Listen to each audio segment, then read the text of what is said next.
Let's make sure now. We are live. We are live. This is Senate Finance. This is March 10th already. And this, how did you miss Senator Brock? It's him. Yeah, he said there was no sign of you in the hall 2 minutes ago. He was hiding. I come and go. Made in and out. Okay. This is, I don't know what week. Next week could be worse, but this is our last week to get bills that originated in this committee out. So this is Fisher Cut Bank Week. We have S206, which would not regular, originate here. But we're going to try and get it out. This has a simple fee. So Katie is here just to walk us through 20,000 what this does, and then zero in on the fees. On the fees, yeah.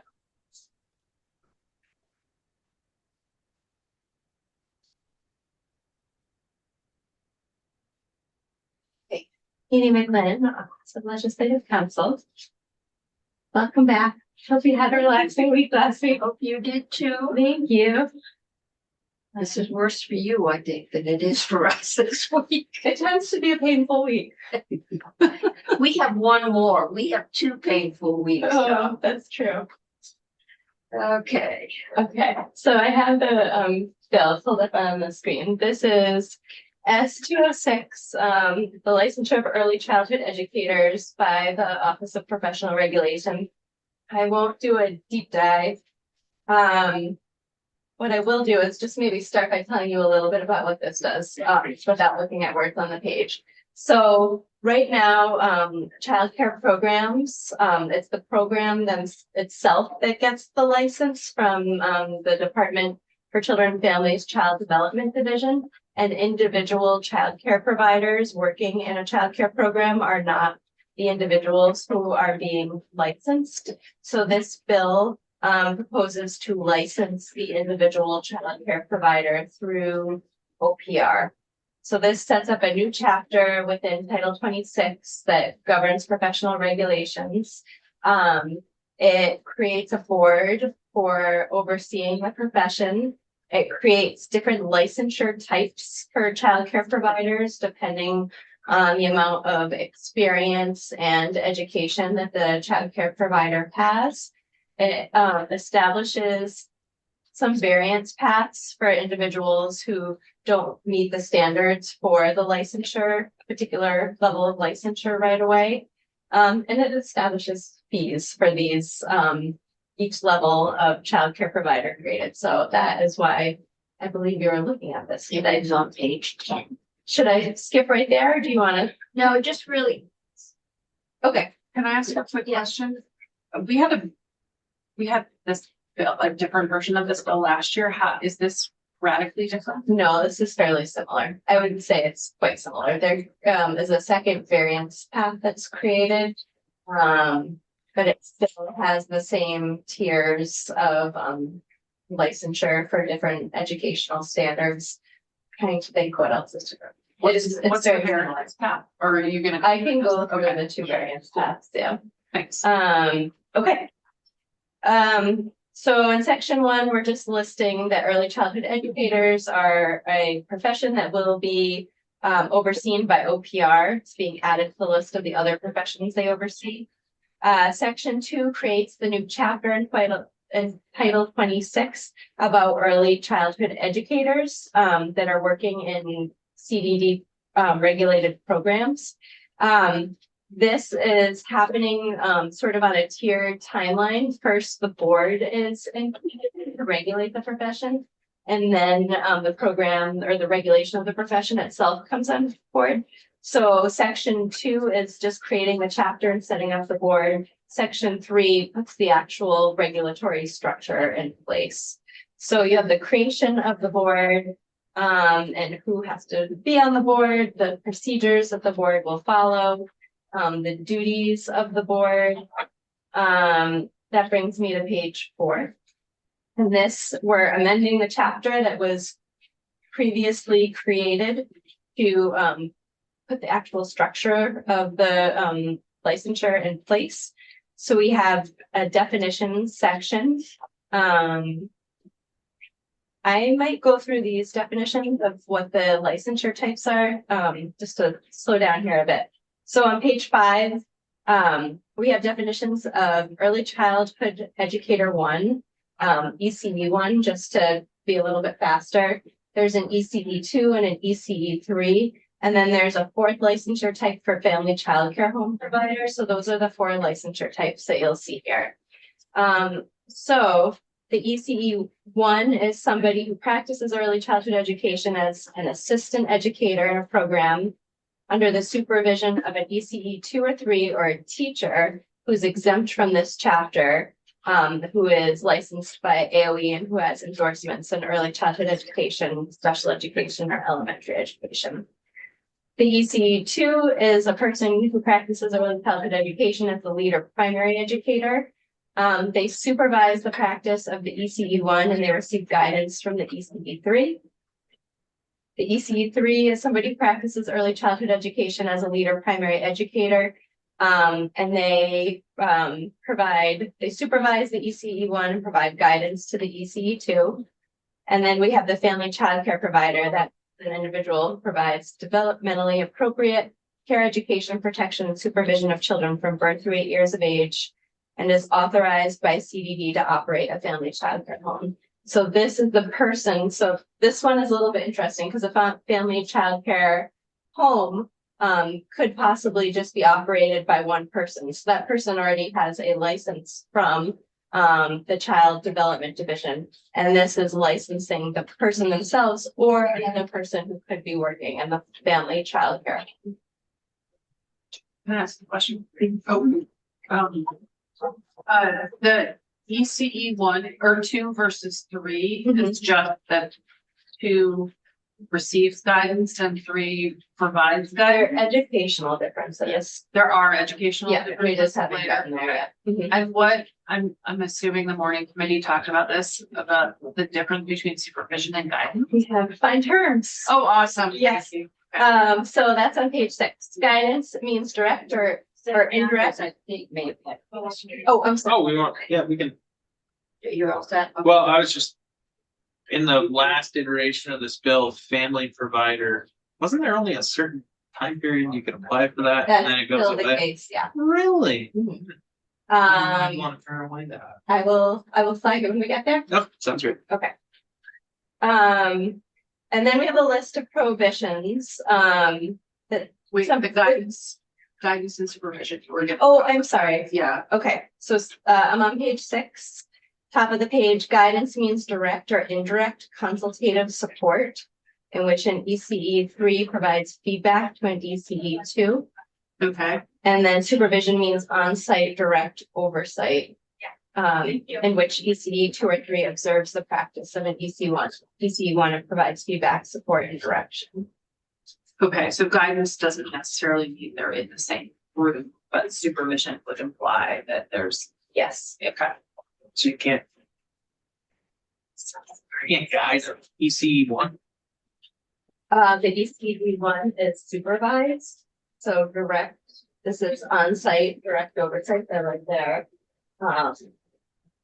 Potentially in the room with the person overseeing, versus guidance is direct or indirect support. So have somebody to consult with, you provide some feedback and guidance.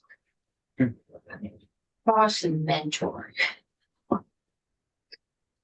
Can an ECE 1 be alone in a room with a child? This person is an assistant teacher. And I don't know the exact answer to that, if they would be, they're an assistant educator, and I don't know if that means they'd be alone in the room. But it means that they're not solely responsible for that group of children. I do see an answer. Imagine ratios. It seems to be. Jen, just introduce yourself for the record. Jennifer Pullen, Director of the Office of Professional Regulation, and yes, an ECE 1 would count towards ratios. Which means they could be. Yes, sir. You don't need supervision changing diapers. Okay, keep moving. Maybe I missed it, but in the definition, was there a definition of early education? Yes.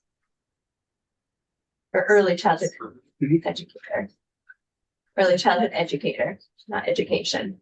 Individual providing care and education, instruction to children from birth through 8 years of age in a program regulated by CDD, including planning and implementing intentional developmentally appropriate learning experiences that promote the physical health and social, emotional, linguistic, and cognitive growth of children. Establishing and maintaining a safe, caring, inclusive, and healthy learning environment. Observing, documenting, and assessing children's learning and development. Developing reciprocal, culturally responsive relationships with families and communities, and engaging in reflective practice and continuous learning. Thank you. Okay. So I'll move through these definitions. There are prohibitions on holding yourself out as an early childhood educator if you don't have a license under this chapter. I'll skip over that. The exemptions I think may be of interest. So this chapter does not apply to the following persons with acting within the scope of their respective professional practices. A teacher who's licensed under Title 16 by AOE with endorsements in early childhood education, early childhood special education, or elementary education. This chapter does not apply to. An individual who provides care in an after-school child care program that is regulated by CED or any other child care program that is exempt from regulation by CDD. This chapter does not apply to. And an individual who works exclusively in a public school. This section does not apply to, or this chapter does not apply to. But so could somebody be licensed under Title 16 and work in an early childhood program that's not in a public school? Yeah. Okay. So well, this like it would would go one change way, but not the pre-K. other way. Usually. So for example, the pre-K statute requires that there is the availability of a Title 16 licensed teacher, and that this wouldn't touch that. So this Title 16 teacher whose license would still be operating in a pre-K private program. But outside of pre-K, Oh. if somebody is licensed as an early childhood educator under Title 16, if they work in a child care program that's not. It's regulated by CDD. It's regulated by CDD. I believe so. Yes, I Okay. don't think this touches on that. Okay. Let's see, so subsection B, this is an altering the pre-K requirements under 16 VSA 829. The chapter is not construed to limit or restrict in any manner the right of the practitioner of another profession or occupation from carrying on in the usual manner any of the functions incidental to that profession or occupation.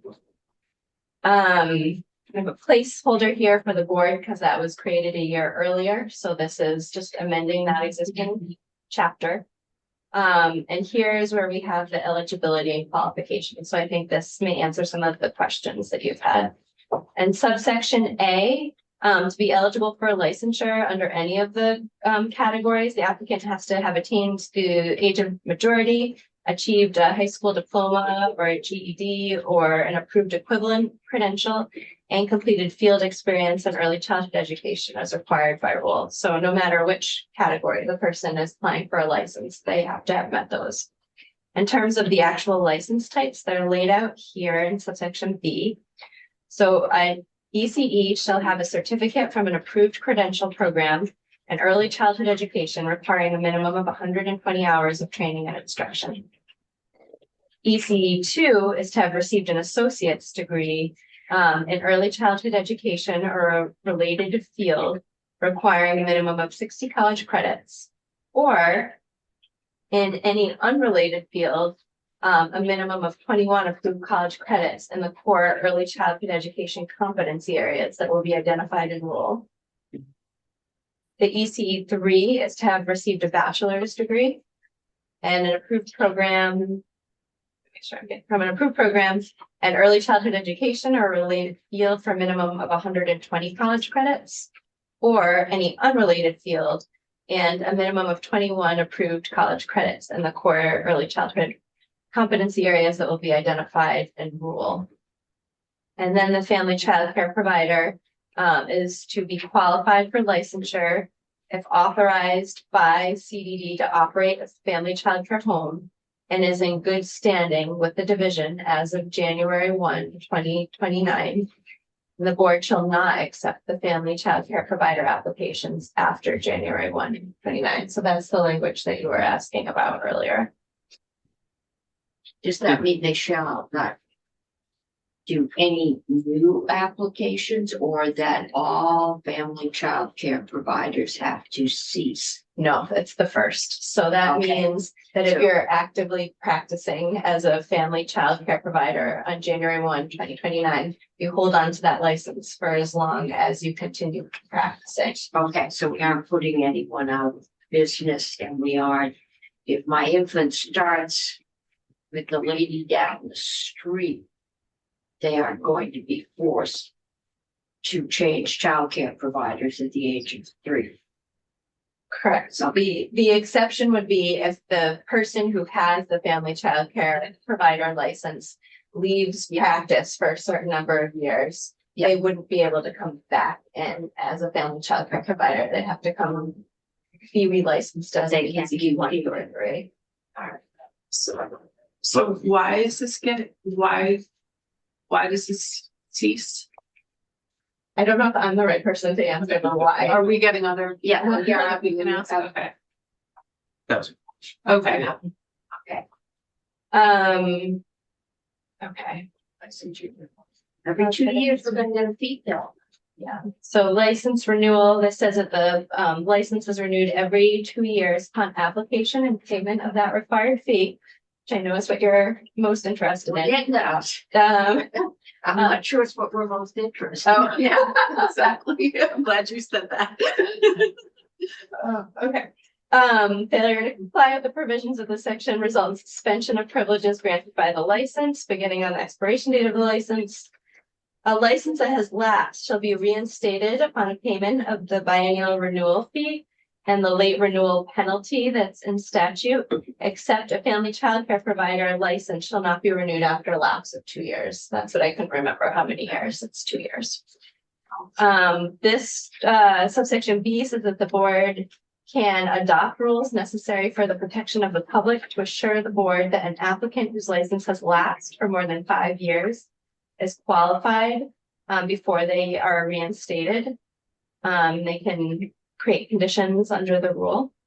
In subsection C, in addition to the provisions of A, an applicant for renewal shall have satisfactorily completed continuing education as required by the board. For the purposes of this subsection, the board may require by rule not more than 24 hours of approved continuing education as a condition of renewal. Okay. Here's our exciting part. Yes, fees. So you will see that this is broken down by the categories, the licensure categories, and that there is an initial fee for each of those categories and a biennial renewal. So ECE 1 initial is 125, renewal is 225. ECE 2 initial is 175, renewal is 250. ECE 3 initial is 225, renewal is 275. Family childcare provider initial is 175, renewal is 250. And we will have professional regulation come up and tell us that those are at. Can I ask a question? So does do programs continue to be licensed, or is it just teachers that continue? Programs continue. Okay, so can a licensed program hire an unlicensed teacher, or is that no longer possible once it goes through that? I think that would no longer be possible after this. So any program that receives CCDAP or any state money would have to only hire licensed. A regulated CDD program would Yeah. have to. And they're the ones that get CCDAP. Mhm. Okay. We have a section on unprofessional conduct. Conduct that's otherwise prohibited elsewhere in statute for other professions. Conduct that results in a licensee applicant or individual who later becomes an applicant being placed on the child protection registry. conduct that's not in accordance with professional standards of early childhood educators published by an AC. And then we have the variances, and I know this was of interest too, so two paths, A and B. Under A, the board can issue a transitional ECE 2 or 3 license to a teacher or director of a program who does not meet the educational experiential licensure required in this chapter. Transitional licenses are valid for 2 years and can be renewed by the board for an otherwise qualified applicant for an additional 2-year period with supporting documentation that the individual is working to obtain those qualifications. At the conclusion of 3 2-year transitional periods, so at the conclusion of 6 years, the board at its discretion may issue one final 2-year transitional license for an otherwise qualified applicant if the licensee can demonstrate extenuating circumstances for not having attained the requirements. So that's up to 8 years for ECE 2 or 3 to come into compliance with the chapter. And there was childcare and a person who was excellent, who had worked there for years, but didn't have the qualifications and might not have the ability to do. It's one of those transitional, not putting people out on the street, I think, bills. And there was a specific example given to the committee. But there's not a true, I don't like this word, I think I don't know what the grandfather clause. There's some, That- yeah, I mean, for the family childcare provider, there is that sort of yeah. What is the right word? Legacy. We say legacy. Legacy. Legacy, oh, thank you, I like that too, okay. So like, there's not a true legacy clause that, because all of them are limited by time. They're all limited by time. Except for family childcare providers. So if the family childcare provider who's practicing January 1, 2029 wants to continue on for another 30 years in that Oh. profession, as long as they don't leave for 2 years, they Okay. can continue to keep that. So that's a legacy, but nobody new could come into that without being, and Nobody new after January 1, 2029 could be licensed as a family childcare provider. They'd have to come in as an ECE 1, 2, or 3. I see, okay. And this is kind of your legacy person Yeah. allowance. Okay. What's the point of the family provider one then? If it's gonna be shut off for years and no one else can get it, why even have one? May I let OPR answer? Yeah, absolutely. I'm gonna talk about the second path.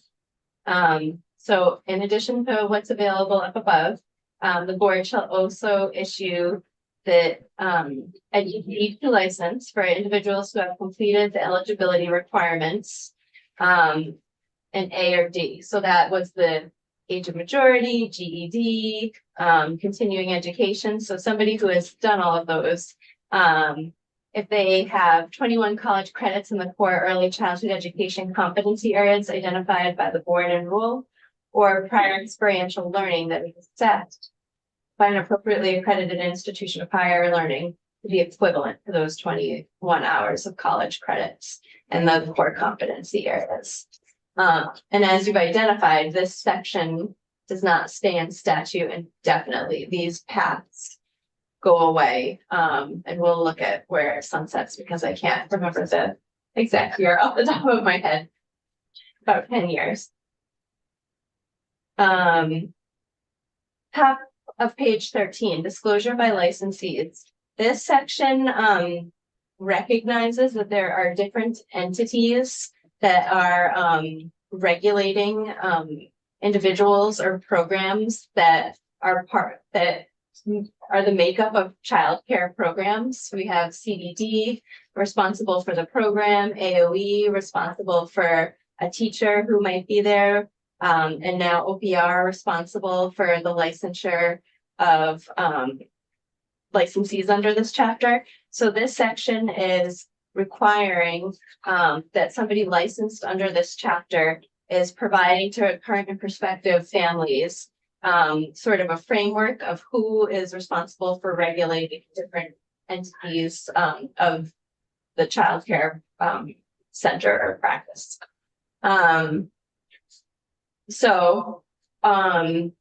The information that families have to get, all available license types regulated by the PR, so families have to know what that means.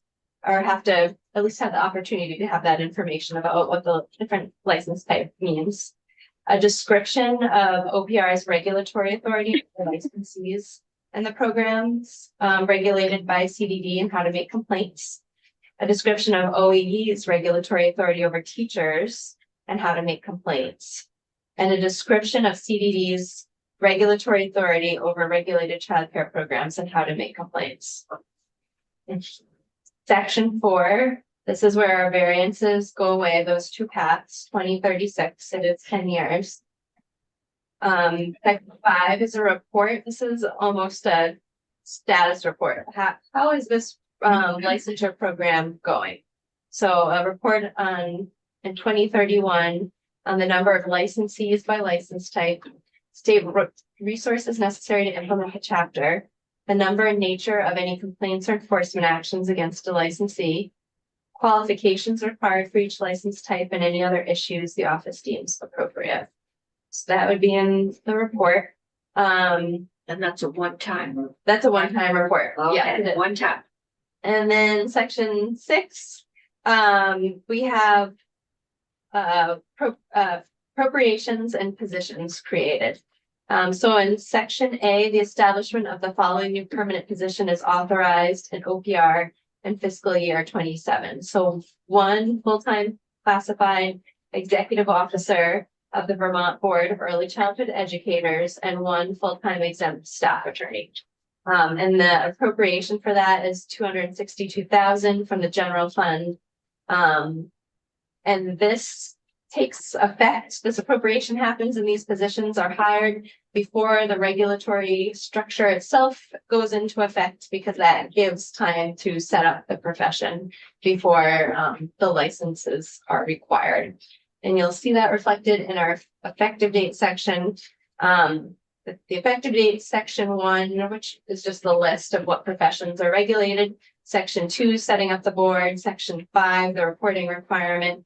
Section 6, the appropriation of positions, that'll take effect this year, July 1, 2026. But then sort of the heart of the program, creating that chapter, takes effect July 1, 2028. And those are sections 3 and 4. Okay. Did I miss it? Any like continuing education for renewal? Yeah, there, it says that there could be continuing education required by rule, but not more than 24 hours for renewal period. Okay, any questions? 24 hours of total class time training, would you? Continuing education. So if the board wants to require continuing education, they may do so.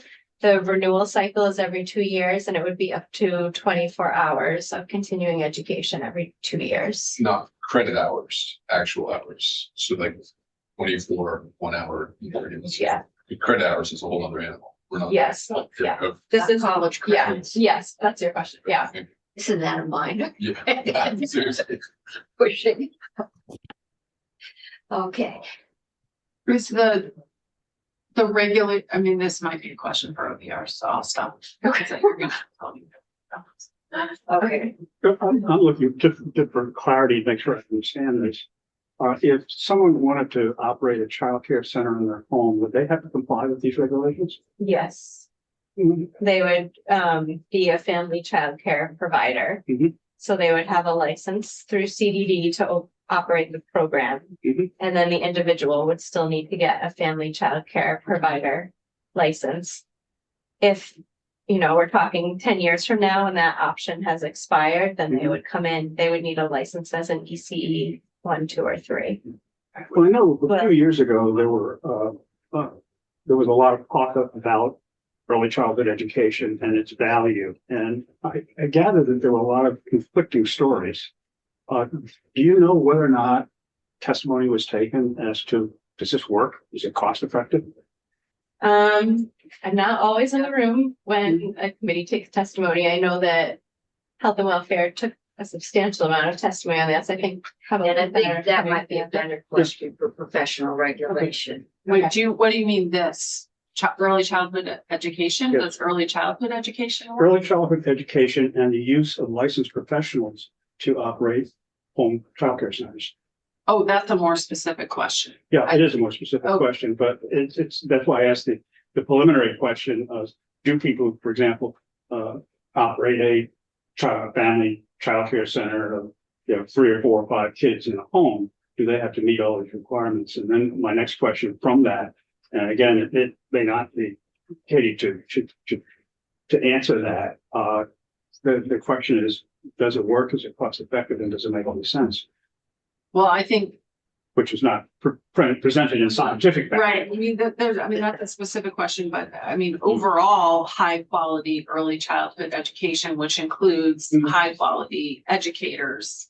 And part of being a high quality educator is to be a licensed educator. Mhm. Is absolutely cost effective and works. And Well, yeah. I'm sure that there's some evidence that somewhere along the line, and considering this bill was looked at, and, presumably the results of that high quality early education would be reflected in kids' test scores over time. Well, I think there's more to it than, Among other of course, but yeah. I'm hoping that they show up in school able to sit in chairs. The ECE one, Mhm. 120 hours. Does that have to be done prior to starting or getting a shake of the head? Oh, I would assume yes. Is that also, yeah, the way it's written, it sounds like that person needs to have completed that education prior to obtaining. And maybe we can have professional regulation and talk to us about that, because there's transitional things in here. If you've been working someplace for 2 years and you're still 2 classes short, there's workarounds. So, any other questions for Jen? If not, Lauren, I don't know if you guys, I've got an agenda which says that Jen Cullen is going first, but It's okay for you, can we sit next to each other? that would be perfect. That I'm saying this is just, Ken, I'm gonna put them on first. If you got time to wait? Okay.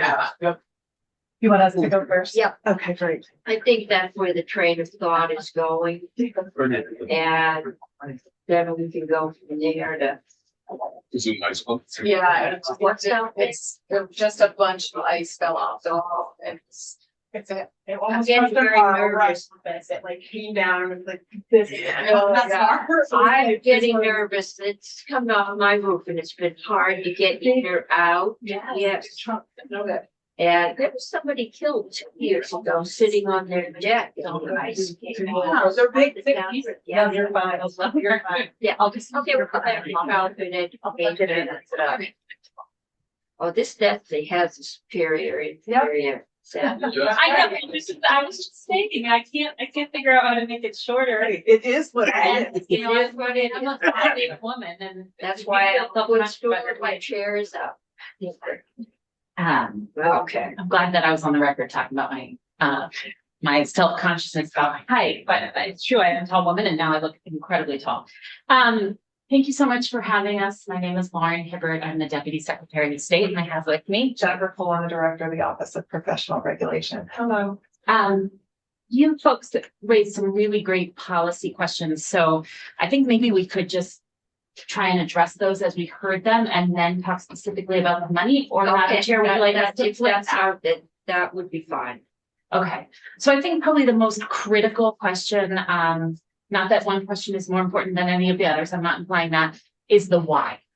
Why are we seeking licensure of early childhood education. And I believe, Senator, your question really is at the crux of this. And why are we doing this and where is the research? And I feel very fortunate to have with me in a shorter chair, Director Collin, who wrote the Sunrise report for this profession, you know, the Office of Professional Regulation. We only seek to regulate professions if there is a risk of public harm that cannot be resolved without some sort of government interference.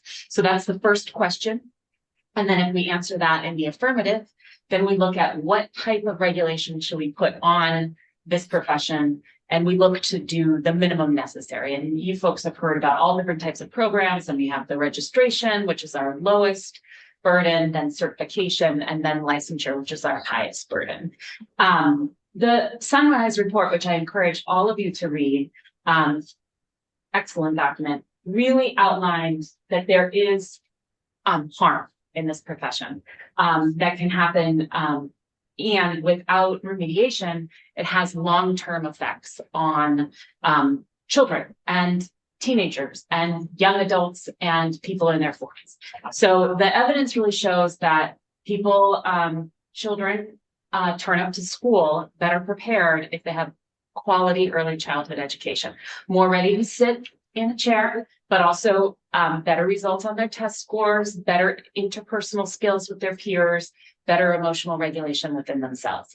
That continues and builds all the way through high school, where children who receive better early childhood education attend school are less tardy or less absent from school, graduate at a higher rate, then go into a profession or trade or college track at a higher rate. And not specifically one of those over the other, but leave high school with a path. And then if hopefully nobody becomes criminally involved, but children who have high quality early childhood education have been shown to have less criminal involvement, even in young adult and adulthood. So the evidence is pretty clear that quality is essential. Licensure to ensure quality is a relatively new. I mean, it's been a national push for a long time. There is not a state in this nation that has had an established pattern of licensure. So we don't have a way to say to you empirically, licensure ensures quality, and that will mean better outcomes. However, licensure does ensure quality in every space, because there's some standardization of what is minimally required, and it creates an expectation and standard. And so that it's not the only way to ensure quality, of course, but it is historically, time after time after time, profession, the way that we ensure that we have qualified professionals that are able to do the thing that they're licensed to do and can do so without hurting people. So that's fundamentally why we're here.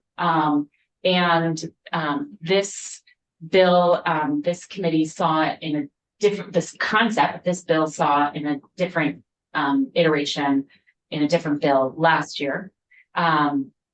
And what we have done this year really is try and ensure that nobody's left behind. I would say that is the goal of the modifications that Senate Health and Welfare did. We really heard a lot of testimony about challenges of going back to school, concerns about the ECE1 and that 120 hours right out of the gate. That's why there's so many pathways, and that's also why there's such a significant on-ramp to even it being implemented, so that we can really work on outreach and education. So to your question, the ECE1, yes, it would be required on day one of the program being live, but that is in July of 2028. So we will be out in the world providing education, outreach. This is not going to be a surprise to anybody on July of 2028. And we have been working really well with CBD. Everybody who's currently employed at an early childhood center, whether it's home-based or facility-based, is connected with CDD. So we know who is the universe. We will be connecting with them. We'll be providing education. We'll get people into the right track so that ECE1 July of 2028 will be prepared and will know what's required of him or her and will be hopefully able to apply having completed those 120 hours. And a lot of them do. So that's the other piece is these requirements are not, they are elevated from CDD, but they are not new. Everybody who works in a registered facility by CDD has requirements on them right now. They just don't have the benefit of licensure. And the public doesn't have the benefit of individual accountability, which is what this bill is introducing. So right now, CDD does investigations and restricts changes, has their whole enforcement process of only the facility, but not the individual who may have created the harm. So that individual can go to another facility or could go into private care or could open up their own home-based care if they are serving only their family and 2 other families. That's an important piece too of this puzzle is CDD is not involved, OPR will not be involved. If, let's say, I wanted to open a small home-based care just for my children and 2 other families, the state is not involved in that in a significant way. And we have a lot of testimony, like community college and experience-based credit towards All of the requirements. it's really meant to help people move forward. Okay, I had Senator Matos, Senator Hardy. So that makes an interesting dynamic about a licensure for the employee. It almost, what you just said, kind of makes it sound like takes away the protection for the employee. If something happens, somebody can go directly after the employee versus going after the employer. Both can happen, and that is a pretty common model in every other regulated environment, like a hospital. There's individual accountability for the LNAs, the LPNs, the RNs, the physicians, all the PTs, the OTs, the RADPECs. Everybody in a hospital system is regulated for the most part, with very rare exception. And the individual has independent responsibility over his or her actions, the responsibility to exercise appropriate clinical judgment, independent judgment. And the facility is also liable for what is, and the facility's regulated and licensed as well. So it is a very common model in a lot of workplaces where there is professionals working there. So I'm thinking like childcare centers are very, I think, heavily regulated currently, based on all the site visits and things that they have to go through. So I think, as probably the only person at this table that has children in one of those settings, I feel confident about the center and the rules that are there and adding another layer of that, because I also see I'm also on the board of that center and know how hiring goes and how we're competing with schools. So if we're going to put somebody on a track that is like level with a school, and if we can't match that salary, benefits, everything that goes along with It's a real that, struggle. we already have a hard enough time getting folks that don't have the credentials that are outlined here. I'd be worried about setting up a model where we can't ever attain that. Yeah. And that raises childhood rate. So there are 2 things, and Jen, I don't mean to don't talking, so jump in whenever you want to. There are 2 things that come right to mind. What you said. One, the struggle and burden that's already on facilities that are regulated by CDD. Yes, and this is going to take some of that off of the director of that child care facility, because right now he or she has to go through the individual qualifications, make sure that each person has taken all of the required steps, all of the classes. There are requirements right now that the director has to do that. What he or she will be able to do is say, are you licensed by OPR? The person will say, yes, here's my license. And then they'll be able to say, okay, we're interested in interviewing you. So it will really dramatically change that burden in the hiring process, but also in the CDD registration and oversight process. There is work that is going to come off of CBD as a result of OPR taking on licensure. The other piece about attracting people and keeping people, again, there are requirements now, but what is happening now is that's not a professional pathway, and becoming an educator is through AOP. This is not going to solve the health insurance and the benefits and, you know, vacation time and all of those things that make working in the school system appealing and why someone may leave.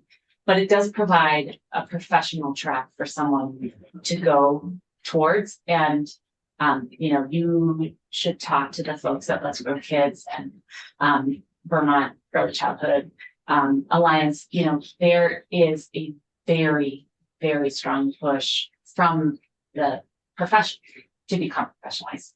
There are people who don't want to. I don't want to say that those voices don't exist, but the vast majority really are asking for this, have been asking for this for a period of years. And this is the culmination of that ask. So, and it gives someone something to work to. You know, our CTE programs, we have early childhood training in our CTE programs. This will mean that they will be able to graduate high school and be able to be a PCE1. And that is an amazing thing for our kids in high school. This will mean that people probably will be more motivated than they already are. I'm probably the person who knows the least, but I believe that our state college system, we have waiting lists for early childhood educators right now to get into that program. This will mean that people will be able to take that education and put it right into the license, which shows that people are very interested. I will be back in about 2 minutes. Oh, sure. Thank you. You said a lot of the things, that comments I was going to make too. I mean, a lot of times when professions want to be regulated, it's because they want to professionalize and sort of get more, you know, respect for their profession and more oversight. But a couple questions is that in terms of the sort of, I don't think it's spelled out in the bill, but I think it's something that our OPRD does, is if there is a complaint, if there is a process for how that complaint gets handled and the sort of consequences if harm is found, correct? That's right. Yeah. Okay, great. We do have an enforcement unit, Yeah. an in-house process, for all of our licensed professions or regulated professions, I should say. And, we, have in-house investigators, we have in-house prosecutors, we have case managers, and we have administrative law officers who help adjudicate those cases. And boards, a board process where the board kind of acts as the jury in a case to determine whether unprofessional conduct has happened.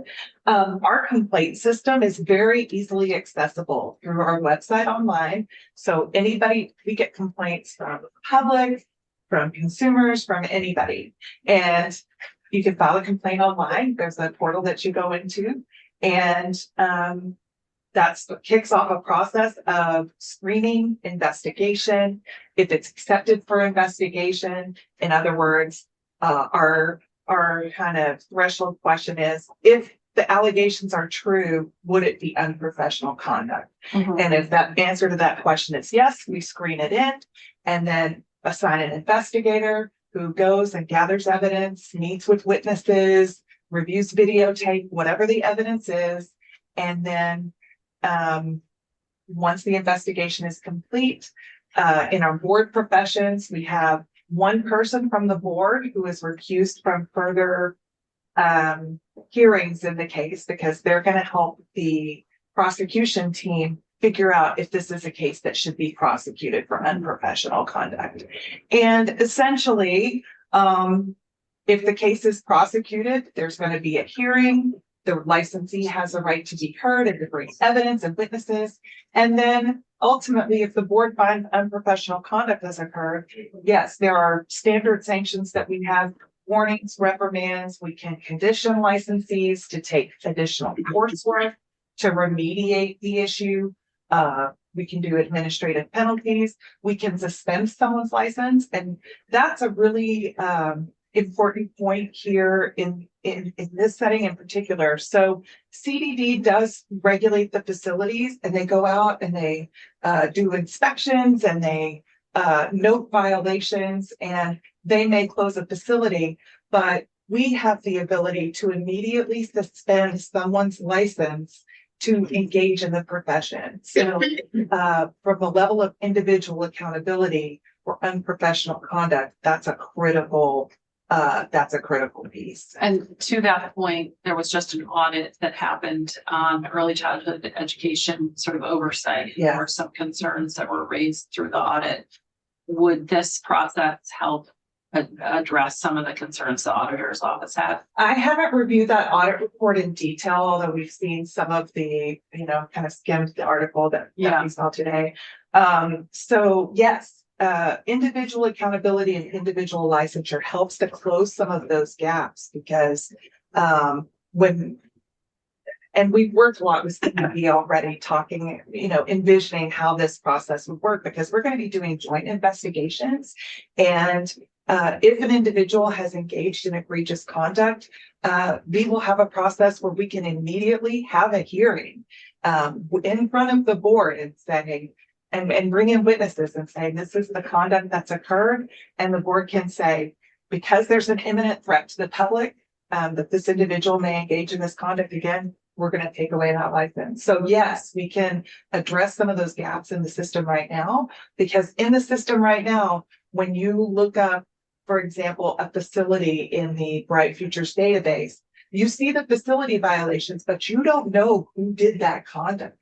And that person may still be out there working, and the public has no information about who did that. And OPR's orders, once a board has made a decision in the case, those go on our website. So even if someone has worked in a facility and they've engaged in unprofessional conduct, currently they could open up their own childcare home and serve 2 families, and they'd be able to do that. In the scenario where OPR is regulating, that family could look up this person's name and find where they have been disciplined, and make a more informed choice about who's taking care of their children. That hypothetically you just mentioned, have you actually seen that? Have we actually seen So why? where they lose their license and then they go open the family center? Yeah, that can happen. Have you observed Well, that to happen? That's what we've heard has happened from CDD. We have not been in that Okay. debate, but we observed it, but we have heard that happen. Good, interesting out there. Right. Yeah, where people have been involved in childcare settings for decades and engaged in bad conduct, and there doesn't seem to be at present a really effective way of removing them from the system and making it known to the public. So it can happen, and you have reason to believe it is happening. Yes. I mean, it would still require that the public make the effort to look them up. Yeah, and another piece here is the criminal justice system doesn't fill this hole either, because someone, if it's truly egregious conduct, sometimes someone is prosecuted criminally, and there can be restrictions put on that person that they can't be in contact with children as a condition of release or for a period of time as their part of their sentence, but it doesn't last in perpetuity. And the criminal justice system is very hard for the public to navigate, to understand where the you have to know which county, you have to know, the name. There's a lot that you have to know in order to figure out what were the criminal implications, and whether or not someone should be taking care of you. The other piece that I just want to say about individual accountability and conduct that occurs in a facility, we see this frequently in a lot of our professions, and we anticipate and heard anecdotally that it will be true in childcare. If you are subordinate and you are witnessing something, or you're being told by your supervisor to do something that is not in alignment with the standards, the commonly accepted standards. If you don't have individual accountability, really your only option is to walk away from the job. You could make a complaint to CDD right now. But if there's individual accountability, you are able to say and rely on, I have independent responsibility. I have my own license. I'm not doing that. And you can make a report to OPR. And that happens in all of our professions all of the time. And it is really helpful for people who are being instructed to do something that is not appropriate. I keep saying clinically, but not appropriate care. We have 3 minutes left, Oh, my goodness. and we still have 10 to tell us what this is gonna cost, or raise. So the question that's relevant to us, are these fees adequate to cover your costs? Yes, we believe so. There you go. 2 minutes saved. 2 minutes done, okay. So I'm sure you'll talk to anybody else, Yeah. offline that. Oh, absolutely happy to answer If any. you haven't gotten Yes. all the answers out. Yes, ma'am. Absolutely happy to answer any questions. One of the tricky things about this profession is we don't know exactly how many practitioners are in the profession because they don't currently have licenses. But we know there are 5,000 to 6,000 people who are going to need licenses from OPR, and that's what we base these estimates on. And we do believe that the licensure fees as put forth in S206 will be adequate to cover the cost. Okay. Questions? Thank you. Thank you so much. Ted. Last but for the most important.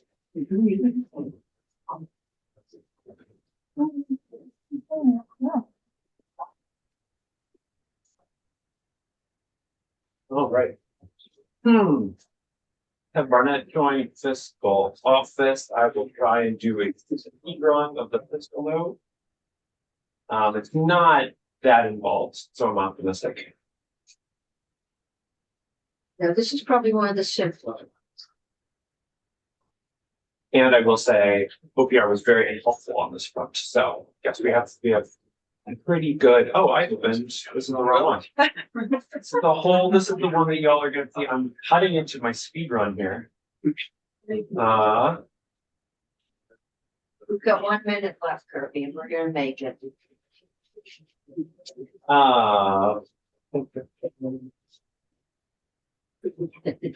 If you can get it up there.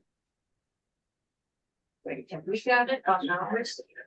I think we did, I saw you. We're close. I'm gonna click a few more buttons and then we should be, yes. Here we are, Okay, much better, okay. Second time's the charm. So starting straight at the fiscal impact section, according to information provided by PR, thank you OPR, the licensure provisions of the bill would generate approximately $800,000 in fiscal year 2029. This is when all of our professionals are getting their initial license, which has a lower amount than when they renew. So, and then in 2 years after they've done their initial licensure, we would expect approximately $1.2 million biannually. It's a 2-year license after 2029. We'll also note that within any licensed profession, there's some sort of amount of churn. You have people who are entering professions in even years. And so you'll have on odd fiscal years, you'll have big slugs of revenue when the core of your profession is renewing their license. And then in even years, it's folks who are entering when they there's some churn. And that churn in the even years would generate about $100,000 in the even fiscal years. Those license fees would be deposited in the OPR Professional Regulatory Fee Fund. So that's the revenue side. On the expenditure side, the bill contains an appropriation of $262,000. There we are. For 2 new positions, full-time executive officer at the Vermont Board of Early Childhood Educators and full-time staff attorney. Would note, since you're not going to see fee revenue, you would not see fee revenue until fiscal year 29. These positions would be covered in 27. there would need to be additional appropriations to support these Okay, but positions. these are- 28. Transitional, not ongoing. Exactly. Fees would cover this. Once they come online. I will also note that in addition to these positions, the OPR Sunrise report noted there would be additional positions that would be required to support the position. So you might be wondering why it's generating $1 million a year, 262,000. There will be more positions coming online. And so that would bring expenses to regulate the profession more in line with the fee revenue you're generating, but based on our look, you have enough revenue to cover position. Okay. And when it comes back with fee bill, 3 years, we will look at that. And adjust. Okay, questions for Ted? And the appropriation is not our problem, it's going across the hall. We have this on for a vote later today. Yep. So if there's any emergency questions, we'll get it out. Okay. Thank you. So I Thank you. do have a question. I don't know if Ted's in a position to answer it. We can look at the fees in terms of what the fees will raise. But the question is, what will happen to prices? Will this cause an increase in prices to the ultimate customer? What will that do? Has there been any work or studies done of that issue? There have not been studies done on that consideration. I will note that the amount of collective, so for EC2, for example, the license amount is $250 within the broader scope of a childcare center's financing, depending on the size of the center, right? It's a relatively smaller part of their overall budget, but some centers may decide to pass on those costs to families. But I think per family, what they're seeing as part of their tuition would be relatively small, given the context and fee amount. Have been any studies done anywhere else in terms of the economics of this system? Not to my knowledge. I could do a look and see if there's anything that comes up, and maybe OPR or CDD knows of anything, but I don't know of anything off the top of my head. I just had, sorry, Ted, one for Lauren. Did you say no other state has a licensure program? So That's what I heard. the way that is yes, this would be Vermont would be the first state to do individual licensing. Every state has regulations and requirements for the people who work in childcare. So it's a little bit, when sometimes we regulate the profession from a completely green space, like there's been no government oversight. That is not this profession. This profession has had a lot of government oversight and requirements and hurdles or obligations, depending on your perspective. So it's not. I will say we're the first to have individual licensing, because that's true, but there have been requirements on individuals in every state for the duration. Well, it certainly seemed that last time that we dealt with this subject, we dealt with several years ago, when the first kinds of regulation were applying to childcare. And I know there were a variety of studies that I saw, some of which said in other places there have been great results, other places that there haven't been any results at all. In any case, the performance of kids associated with these programs have in fact declined. I'm just curious as to, is there, what is a study in the quote education industry or people looking at the education industry actually shown us? I think you are about to get a whole lot of information and you'd like to give certain people your email. Our broad. There is a lot, and I think we started many years ago with the STARS program and started having requirements that people get education. What we didn't do is make any provision that when you've got education, you've got paid more. And so since then, we have put in the state payroll tax that has generated money that subsidizes, so that, because before, in order to cover costs, centers had to charge an amount that most families couldn't pay. And so we made the New York Times recently, and we're setting up a payment system that allows centers to be able to charge enough so that they can pay a living wage to their people and at the same time allow parents to afford it. So I saw this as kind of the next logical step as to how you break out those employees and pay levels and what's required. It's been a long process. 20 years? Yeah, and I think it's safe to say that there are dozens of studies that show the value of high quality early childhood education, both in a whole different realm, many different realms. And this, as Senator Cummings said, is the next step, but there have been regulations on early childhood education for a very long time. And this is just the newest part of that. But I would say that early childhood education is potentially the biggest bang for your buck of anything that we might invest money in. No, Because that's something I would like to hear. I would like to hear, because if education has, There was a whole if the study that level we of studies on commissioned. this, I'm sure, Let's, I've looked at those that were, but I Study. haven't seen anything new. we will get That's my the point. studies and I can see people over there. And you I can tell that people are waiting to Yeah, tell. wait. But this is one of the easier bills we have to deal with this week. So I'm gonna move us on because our only jurisdiction is dollars. Everything needs to go across the hall, so I get that. Thank you. 312. Okay, Kirby. Come on up. This is our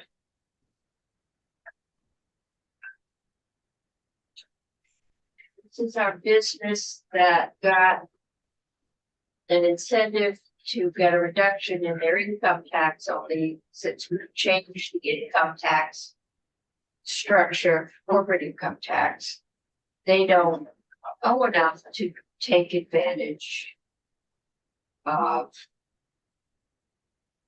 the grant that we gave them. And so we sent Senator Beck out to see if we could find something, because essentially now they would get back the money they paid in, was the original grant. They owe, yeah, they get credit. But because they don't pay anything in, if they get a refundable credit, that's gonna come out of the state revenues. Comes out as a corporate income tax. Yeah, yeah, Yep. but that's going into the general fund, so. Right, The question was, is there anything we can do? And Yeah, I mean, I think the question or the problem is just, okay, can we get something for the benefits of the economy of the state, other than just giving out, make them do more than just make it a simple refundable credit and instead tie some economic and or employment growth to that credit. Okay. So, Because we did have testimony, they provide several hundred, more than that, good paying jobs. yeah, actually, I visited on this last during town meeting week with Governor Rogers, but yeah, I think they're up to 370 employees. We're And, growing very fast. Yeah. and they were the beneficiary. The original motivation for doing this was an international competition, which would either secure them for that location, the foreseeable future, or probably see them going down or maybe They had a not. decision to make. It's to invest in a new round of technology and hold on to the plant for 30, 40 years or get out of here. Basically. So we've got the new technology, they're here. Yeah. We have the benefit of the job, but we also rewrote the corporate tax structure because they do some kind of boards that apparently they don't sell a lot of in Vermont, and our corporate income tax is based on sales in Vermont. So, but they do provide jobs and property taxes, and their employees all pay taxes and buy things, so. We are here. What is this amendment to?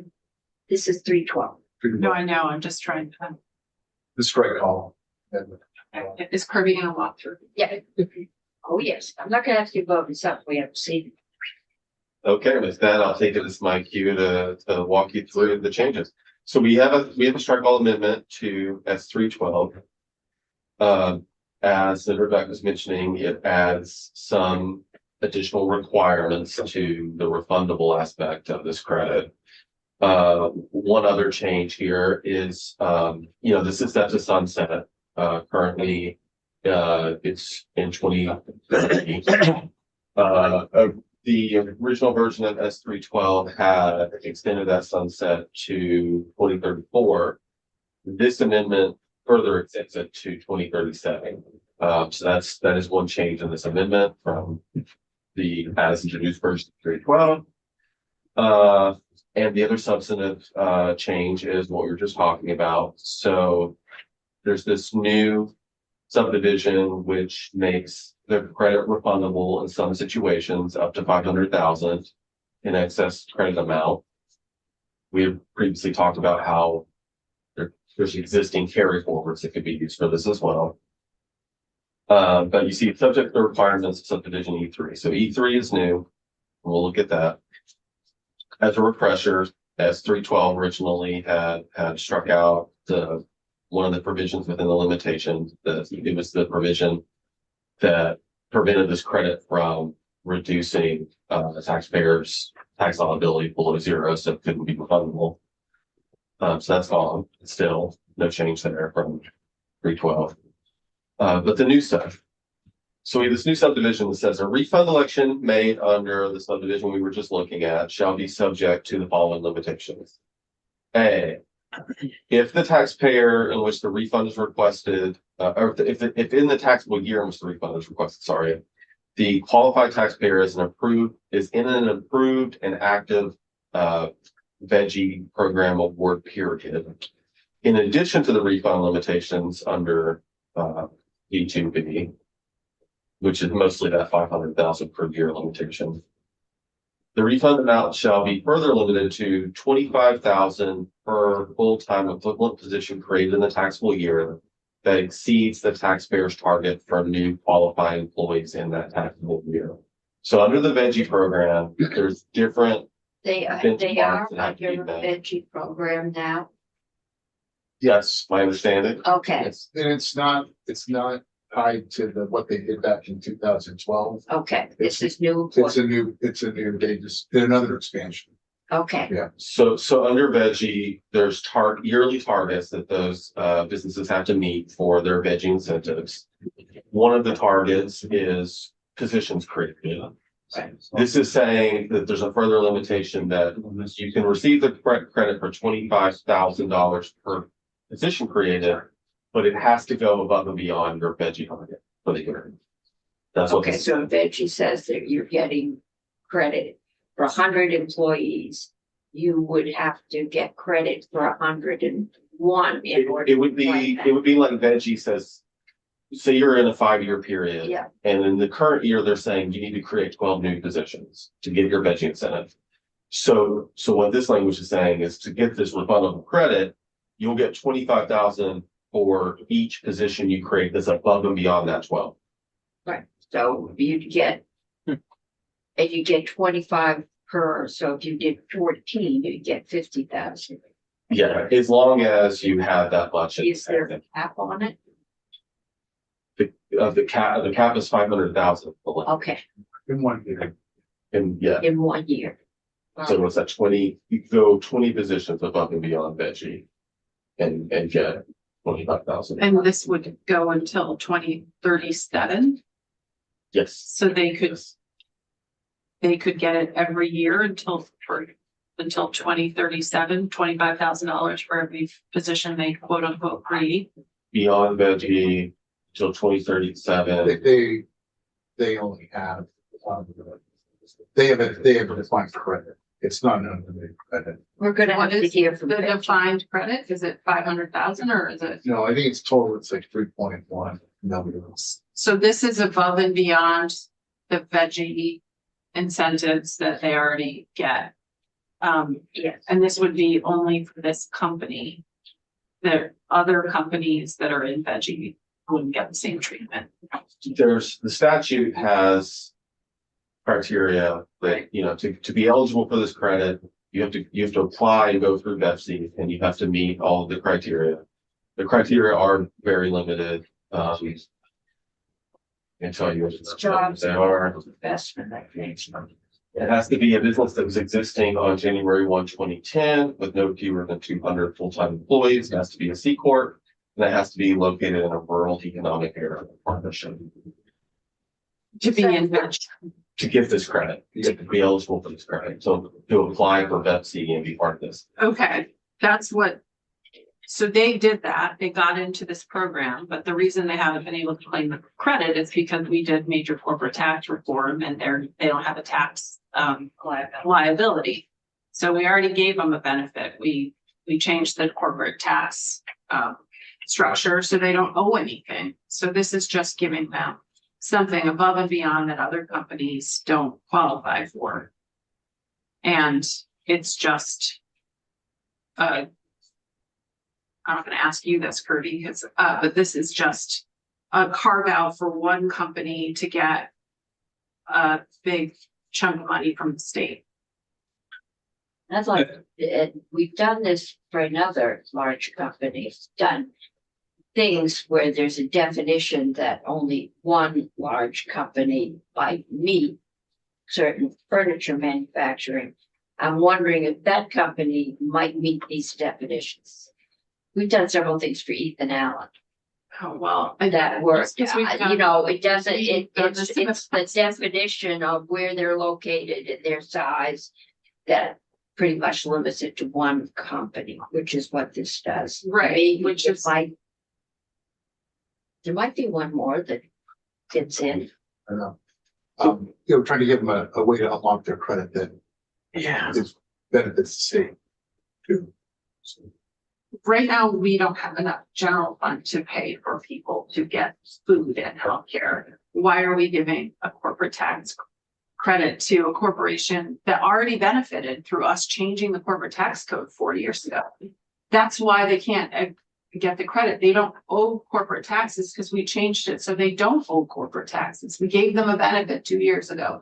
Or 4 years ago. That was the whole point. I mean, you and I were sitting here while Yeah. we did that, and that was the whole point, We was won't that, even talk about what that bill got named. yeah, that was the tampon tax bill. And that, I mean, that's what, one of the arguments we made was that, you know, that we're gonna change the corporate tax structure so that it's not based on, property and payroll in the state. It's now based on revenue that they Okay, out of state. And so I've already given them a benefit. They didn't qualify for this tax credit because they got a benefit. And this is not the time to be giving out corporate handouts. Do you want me to go through the rest? of I've got it, all right. Okay. We are going to have to hear from Veggie at least, Pepsi. Pepsi, Pepsi. Veggie, Pepsi. Mm. I haven't been in contact with Pepsi. Yes, so we will hear from them and I don't know if we'll get this out or not. I'm getting notes that our next people are on Zoom and we're only 5 minutes behind. This is crossover. Yeah, 5 minutes is nothing. 5 minutes is nothing. Wait till we get 5 hours behind. Okay, do we have questions for Kirby about how Do this? you want me to go through the rest to just Yes, so you can? that would be good. Let's Okay. go through the rest. Yeah, there's not a whole lot. There's this big B subdivision, which is for businesses that are not in veggie. Okay, It's simply 25,000 per full-time equivalent position created. There's a provision saying that, no double dipping either way. We already covered where it it can't says be in, these have to go above and beyond to get the credit, and if you did claim the credit for a position you create, sub C says you can't count that towards pension. And then D says, basically the commissioner of taxes can reach out to BEPC and ask for verification of any of this stuff. And the applications run through BEPC. So question though is, I presume that BEPC would be able to verify all of this, but you know, We're gonna probably hear okay from to hear from them. But that is the idea. The BEPC will be doing the verifications. I've got a question regarding the full-time equivalent employees maintained after this particular year in which the benefit. Is there any requirement that that position be kept filled? Not in earnest. Just that the positions were created above and beyond. Veggie, if it's veggie. Well, let's say, could an employee game the system by creating a position on December the 30th? Get credit for that year and then the position goes away? Or is not filled the following year, or is filled again the following year on December 30th? That's probably best for BEPC because they'll be verifying these things and it'll be up to them to police that kind of thing. Well, I guess the question is, in terms of what our expectation is for verification, though, Yeah. we can ask them, but I would prefer to ask someone independent that question. What we can find, if you could find who you'd like to hear from. I think the tax department will be reliable. Yeah. So we'll have the tax department and BEPC come in, it looks like Friday. Or Betsy in terms of what they, Yeah. their intent in doing this, because otherwise it looked like the potential for a large loophole. I mean, if there is a loop, I mean, this is not a unique way of counting. This is the same way they count for all veggie programs. So if there's a loophole, That's what worries me. it's across the whole board, I not know. just in the context of this bill. But I'm sure Betsy can speak for all. Okay. They still haven't canceled chairs meeting. I know, but you. 30. Email the pro tem's office. This is not a good week to be calling us out. Okay, so we will get those on. Has anybody else you want us to hear from? Let me know, let Charlotte know, and we'll get them on. And hopefully we can move some more things around. Okay, you're next, right? Well, Well, no, Emily Simmons is next. yeah, so Okay. about that though, S-161 is Yeah. the scholarship granting organizations bill, Yes. sponsored by Senator Bongartz. I've already walked through it. I don't know if Yeah. you need anything from me today. It seems like Okay. you have a lot of testimony. We may have questions if you have. Yeah, no, I plan to hang out and be helpful, but I don't think I have anything to go through. So Okay. on the floor, I'm told not to ask questions I know the answers to. I've already asked this question to Kirby and I would like to. Well, if we ask it don't here. know the answer Okay, to it, great. it would be helpful for us. Kirby, I asked you this via email and I just think it's really important because it's shining the light on this topic. My understanding, tell me if this is incorrect, that if we do nothing on this, we don't pass anything. That in 2027, when this is new federal tax code because of HR1, Vermonters, so you, me, can still write a check for $1,700 to any other state that has a receiving school or eligible program approved by their governor and get that tax credit on their federal tax form.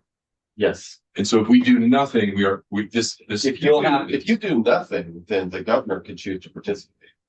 We don't even need to act. The governor can just choose to act.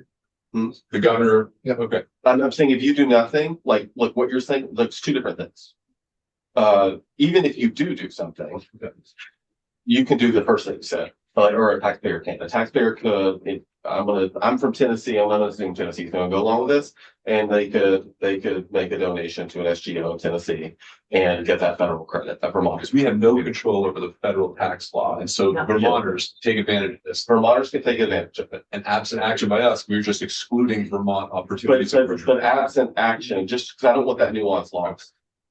That the federal law is written in a way where the governor or whatever other entities responsible can choose, can create a list of SGOs in the state to be recognized to participate.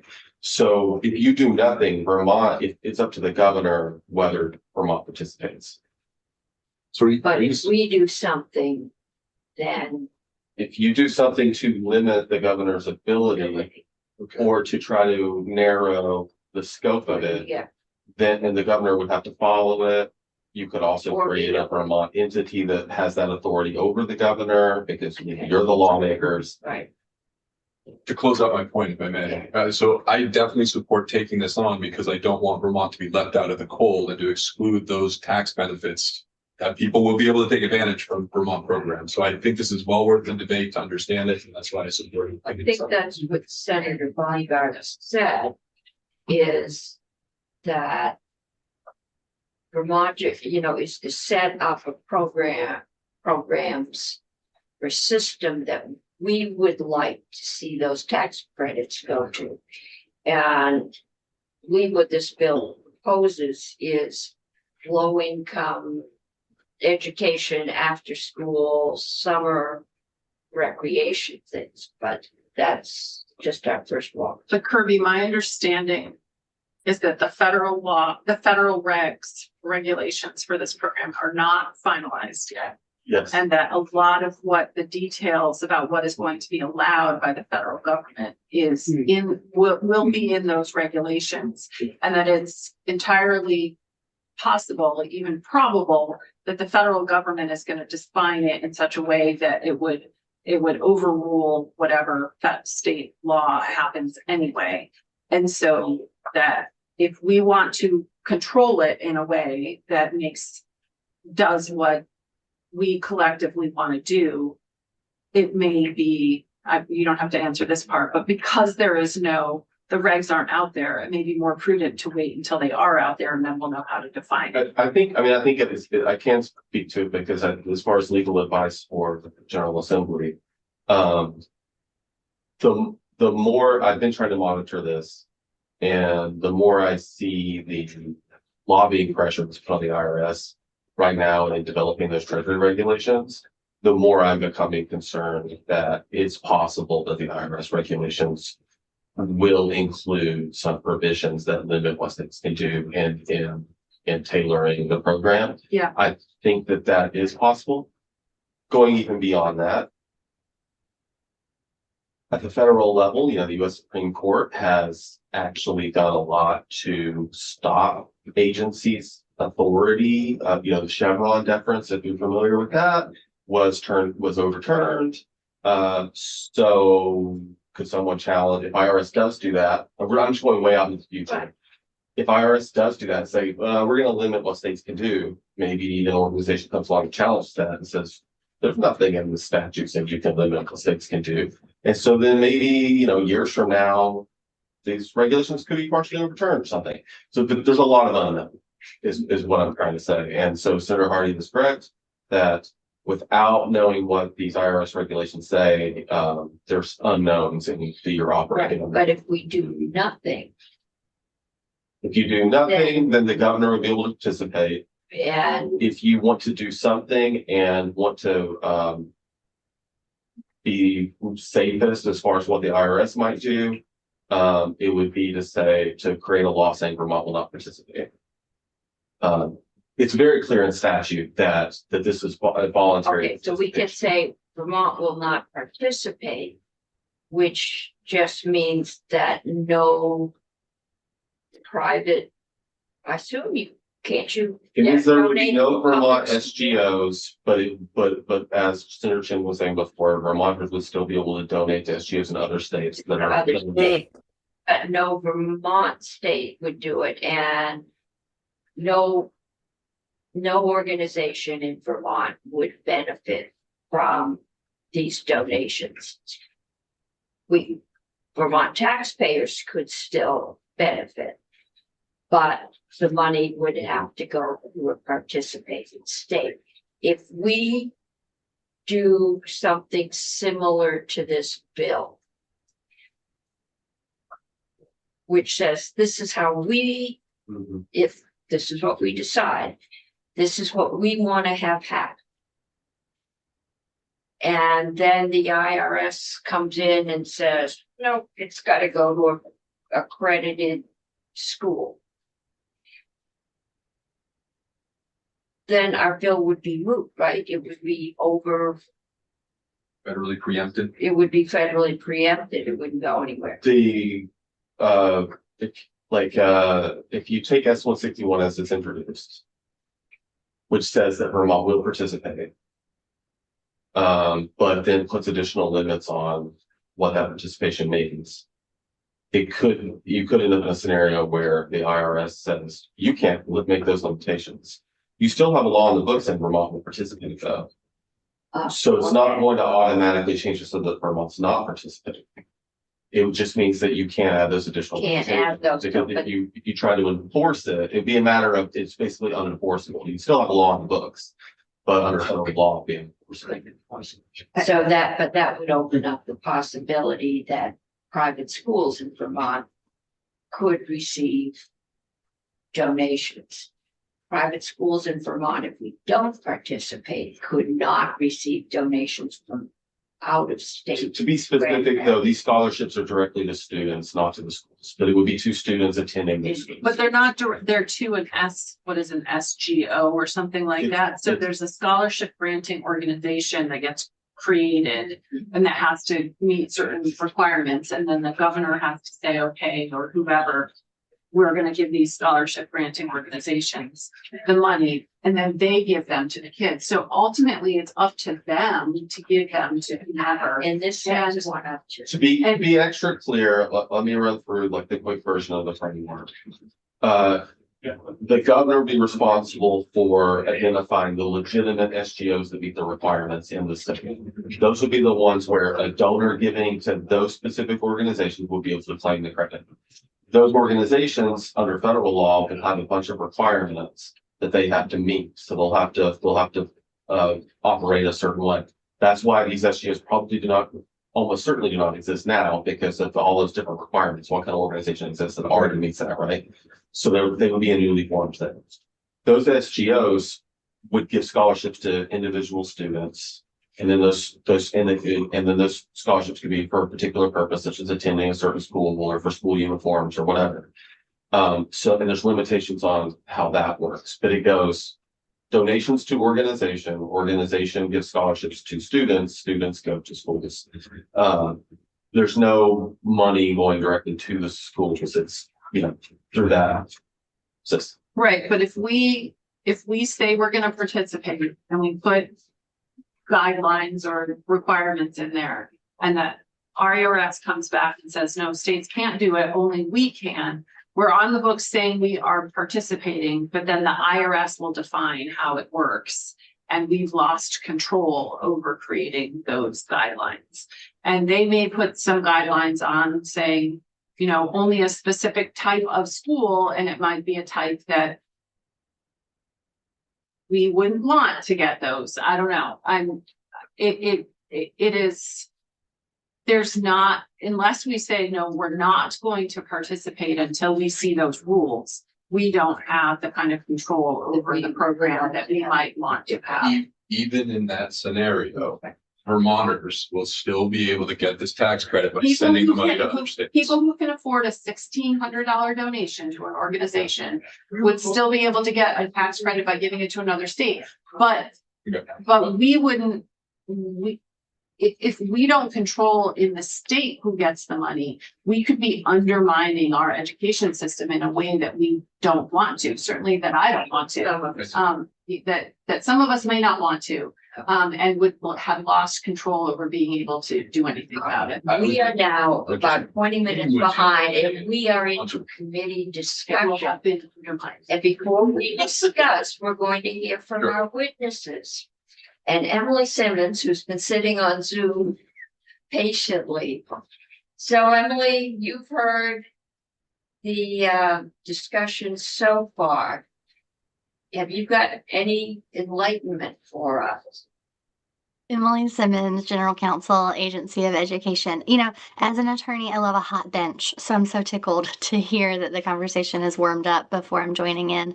I don't know that I have a lot to add that you haven't parsed out with Ledge Counsel just now about the facts of the situation as we find them. So I think what I owe you is the agency's point of view on the situation. And as I testified in the Education Committee, what the AOE really appreciates about this bill is the focus on economically disadvantaged students and the use of these funds for expanded learning opportunities such as after school, summer learning, and additional tutoring. So we really see value in that.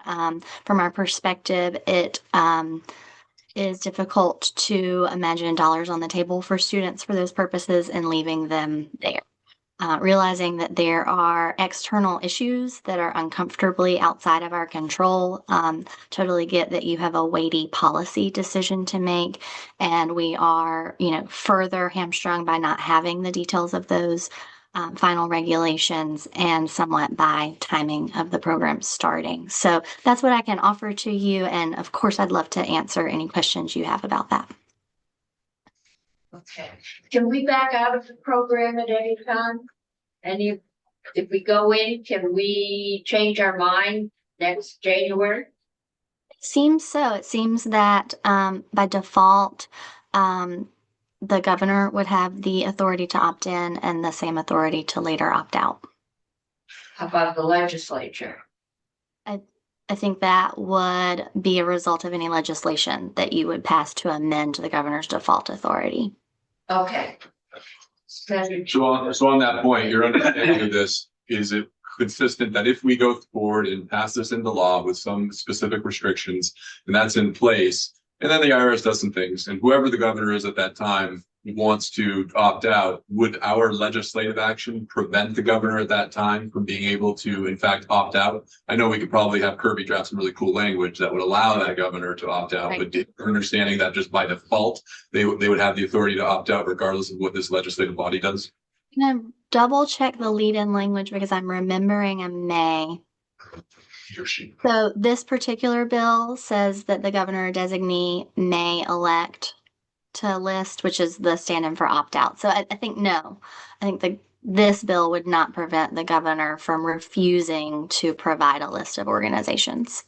Similarly, the legislature, to the chair's point, could just as easily go through at that time and say, we're opting out, and then that the governor, he or she would have to, of course, approve and sign that law, or we have to override there.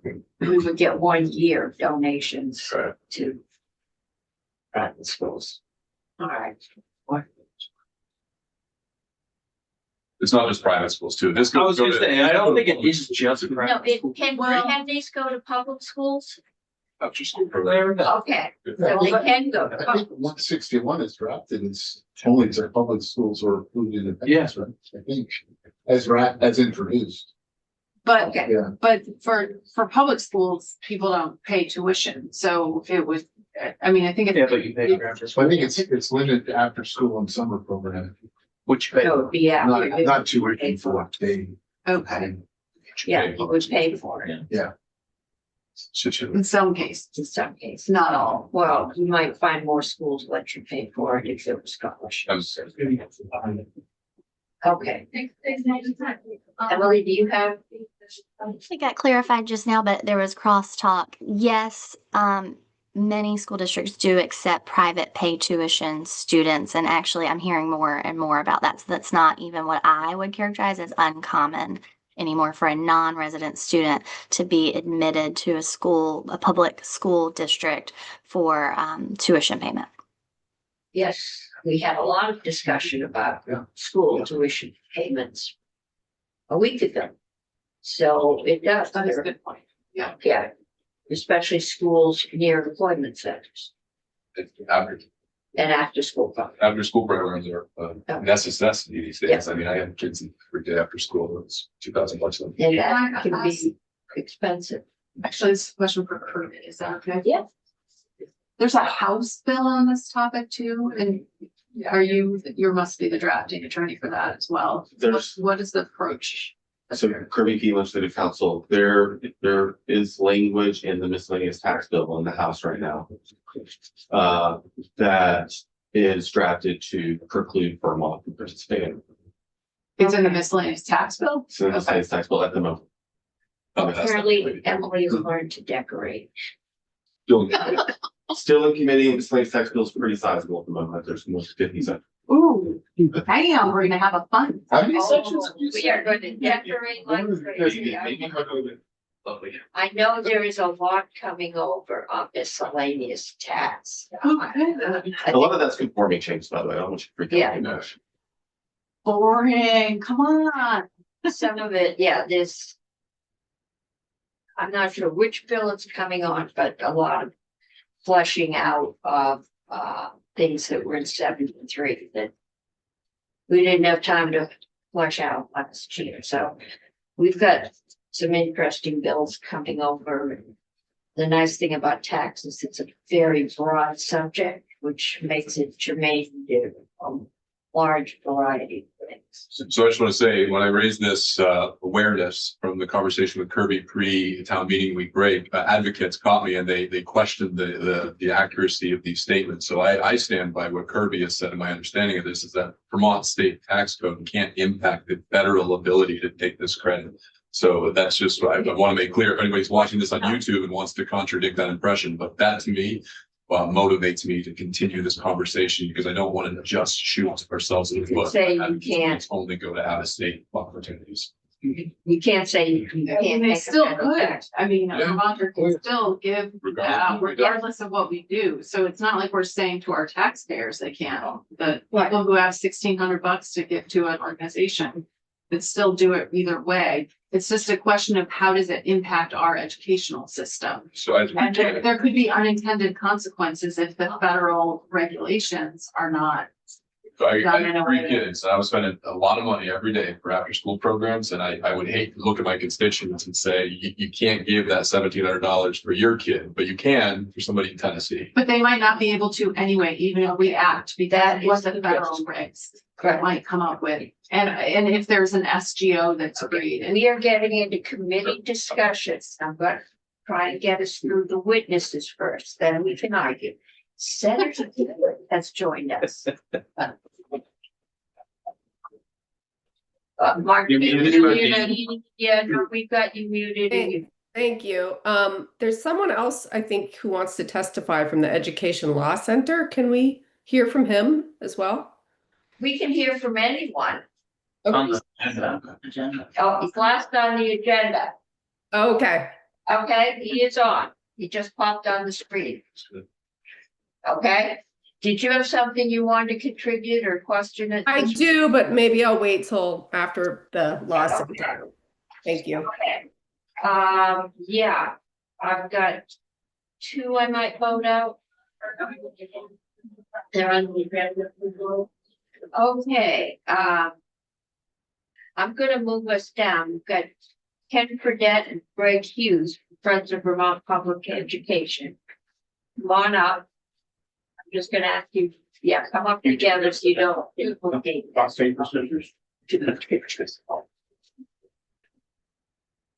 And it's a familiar figure to any of us that want the commission on the future of public education. So Thank you, Madam Chair. finance. Sorry, thank Yeah. you. And I agree with you and Senator Hardy that 5 minutes is nothing in a situation like this. Oh, yeah. Good afternoon, everybody. I'm Ken Fredette from Wallingford. This is my friend Greg Hughes from Bethel. We are both on the board of Friends of Vermont Public Education. And you can learn more about our personal backgrounds at savedtpubliced.org. But for now, let it suffice to say we were both longtime school board members. We appreciate the opportunity to share some thoughts with you today. And let me begin by clarifying that we were not against private or independent schools. As you may have heard once in a while from people who are familiar with our mission. In fact, I learned just before coming here today that Burr & Burton has invited us down to speak to some sort of government civics class that they hold there. And I'm looking forward to doing that later this week. But anyways, we appreciate the important role that private and independents have played in the educational landscape of Vermont, not only historically, some for nearly 200 years, like Fern Burton, but also carrying forward to present day, providing quality education opportunities for students in areas that don't have a public school. But we currently support two distinct education systems. And the playing field, this is Friend's position, the playing field must be leveled before we can really have any productive conversations about transforming education. And we see this federal voucher program as moving in the wrong direction, tilting that field even further away from supporting our public education system. And Greg's going to explain what we see there, why we say that.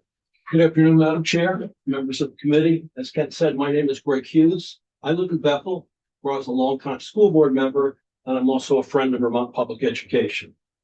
This afternoon, I would like to review the background of S-161 and scholarship granting organizations, identify concerns we have with the federal voucher program, and make some recommendations regarding S-161. Part of the One Big Beautiful Bill that passed Congress last summer was the Education Choice for Children Act, which establishes a federal tax credit program designed to incentivize donations to scholarship granting organizations, or simply SGOs.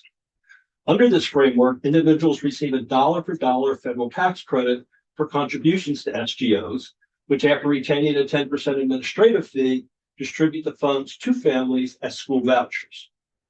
Proponents argue that opting into this federal program provides free money for education without depleting state or local budgets. However, a closer look at fiscal and social analysis suggests that until federal IRS guidelines are issued, participation in this program may not be in the best interest of Vermont students and could result in hidden costs to the taxpayers. I'd like to review a few of the concerns we have regarding program implementation. And the first one is, where's the benefit for public schools? S-161 does not offer any incremental benefits for public school students. S-161 is intended to provide, quote, educational opportunities to economically underprivileged students through after-school, summer tutoring, and similar programs. When I showed this to the superintendent of the White River Valley Supervisory Union, he confirmed that S-161 offers nothing new to students in the White River Valley Supervisory Union. We are already doing this. There's also the lack of IRS guidelines. The U.S. Treasury Department has already sought public comment and are scheduled to issue proposed regulations and guidance in early spring of 2026. Final regulations will be issued in the summer of 2026. The extent to which states can regulate this program will depend on these federal regulations. Until these regulations are released, it's not possible to determine what constraints may be placed on the states. There's also the issue about fiscal impact and revenue losses. The premise that these vouchers constitute free money is economically flawed.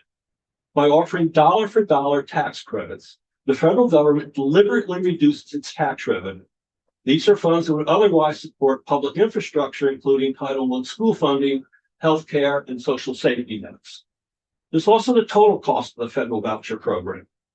Estimates for the cost of the federal voucher program vary significantly due to the lack of a budgetary ceiling and uncertainty regarding how many taxpayers will claim the tax credits. While a joint committee on taxation projects a 10-year cost of $26 billion or $2.6 billion per year, the Institute on Taxation and Economic Policy warns the annual cost could reach $51 billion if backers successfully mobilize large numbers of contributors. At this higher estimate, the program would dwarf the government's two largest current K-12 investments. Title I grants are about $18 billion and special ed grants are about $15 billion. There's also the status of civil rights protections. Will the IRS affirm that these scholarships are federal dollars and that non-discrimination requirements apply to any entity that receives them? Schools that take these scholarship dollars should be required to comply with all federal non-discrimination laws. In Vermont, you must ensure that students of color, students with disabilities, and LGBTQ+ students will continue to be protected. There's a lack of educational accountability. Unlike public schools, the federal program lacks mandates for curriculum, standardized testing, or teacher certification. Without these quality benchmarks, taxpayers may be diverted to institutions that are not held accountable for student outcomes or academic proficiency. There's also the issue of economic inequity. The program's eligibility threshold, for example, in Vermont, a family of four that has family income up to $389,400 would be eligible for these scholarships. This suggests that these vouchers will subsidize tuition for wealthy families rather than expanding access for the underserved. There's also a risk of federal grant funding. Current federal budget priorities suggest a shift away from direct K-12 public education funding in favor of private tax credits. This transition threatens the stability of essential government programs such as special ed, Pell Grants, and Medicaid, upon which the most vulnerable students in Vermont rely. So in conclusion, we see significant regulatory questions remaining regarding our state sovereignty and oversight. It is currently unclear whether the Internal Revenue Service will grant states the authority to regulate SDOs, mandate inclusive admission policies, or prioritize low-income applicants. Until there's a clear legal determination that Vermont can enforce its own standards of equity and accountability within this program, the state should decline participation. Yes? Thank you. Good. Which brings us to what we see as a major problem, even considering opting into this program, that there are so many unknowns. Further, it's clear in the language of 161, it mirrors the language at the federal level, that it would confer even more unilateral authority to the governor over education policy than is already in place here in Vermont. And please be clear, I'm not referring to Phil Scott with that concern, but rather to the system that allows the education ship to be steered by political winds, which can vary widely from administration to administration. Please consider this hypothetical, but entirely possible scenario. Phil Scott either decides not to run for a sixth term or decides to does not prevail in November. In either case, taking this hypothetical one step further, what if his successor retains Zoe Saunders as Secretary of Education, but has a considerably different view on how we can best ensure a free and appropriate education for all students in Vermont than Governor Scott's viewpoint? This would mean Secretary Saunders would have to either opt to redirect her passions for student achievement into a different direction from what she is currently advocating, as is required of her due to the current statutes, or resign because she doesn't agree with the philosophies of her new direct supervisor. And I would be remiss not to point out that this is exactly what happened when Mr. Scott was elected governor. Point being, education policy must be left to educators, not politicians. On that, if it pleases the committee, I would like to provide just a very brief review of events from the past couple of centuries. Just about a minute long. It's just a very brief overview. It seems to be often overlooked that school board members are duly elected officials in their own right and should be respected as such. In the 1700s, school board members were merely subcommittees of select boards and hence were appointed by and vacancies were filled by town leaders. When the former was no longer true, the latter was not corrected in Vermont until 2005, when the authority to fill vacancies on school boards rightly went to school boards. This recognized the fact that voters entrusted these people to oversee education, including hiring dedicated career education professionals to apply their depth and breadth of knowledge to drive solid outcomes, and crafting budgets taxpayers can support. Yet some other duly elected officials, select boards, town clerks, members of the administration, and others still seem to think that education falls under their purview. I implore the committee to please consider the obvious merits of H770, unequivocally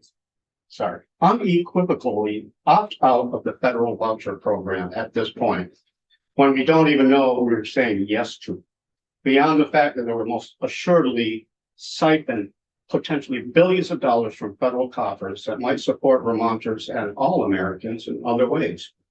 But perhaps more importantly, do not afford the call to opt in or out of the program every year, as is required, to any one person, but rather to the bodies that were elected to thoughtfully deliberate such huge, important matters. Thank you. So based on what we've heard this afternoon, it does appear that S 161 is putting the cart before the horse. We are attempting to pass legislation prior to the IRS issuing the relevant guidelines. The prudent thing to do would be to wait and see what the guidelines say, and then determine if we wish to opt in.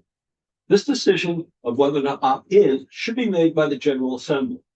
Accordingly, it does appear that the state would be far better off enacting H 770 rather than S 161. Thank you for the opportunity to be heard, and we would be happy to answer any questions that you may have. Okay, thank you. Thank you. Great presentation. So White River Junction, this is my concern. If we don't act allowing for these SGOs to be stood up and created over the next year or so, because this would be eligible for fiscal year 27, then there will be parents. So the school district, you're absolutely right. They're not going to see new programs, but those after school programs and those summer programs, parents that have to pay out of pocket, whatever income. We provide that, sir. Okay.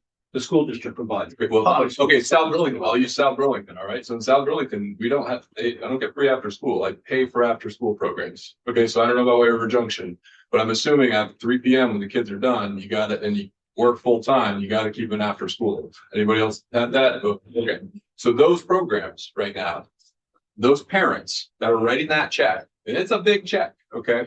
If we don't do anything, they will not be able to write that check to an SGO that supports their schools out program. To get that $1,700 credit off their tax rate, they can send it to Tennessee, but they can't send it to that SGO in Vermont that can then get that money to that schools out program, which honestly, they need the money. They certainly do. So that's why I think this is a worthwhile conversation, because I don't want in fiscal year 27 to not have these entities created for public education programs, wraparound services in public schools and those summer programs. So I just feel like we're shooting ourselves in the foot. We're missing a boat to be able to allow for these dollars to stay in Vermont if we don't do something. May I respond? Yes. I don't know your ground, sorry. When I still think that's why it would be better to follow H 770, sir. Because of that, we'll see what the IRS guidelines actually are, and it puts the power in the General Assembly. And we support that because we're not saying no to this. We're just saying, let's see what the IRS guidelines say before we opt into anything, and then give this power to the General Assembly to opt in. And you bring up a very fine point about not doing anything. Not doing anything is not a good option here, because then that just leaves it to the feds to do whatever they want. That's why, and I appreciate your wanting to have these conversations, sir. It's hugely important.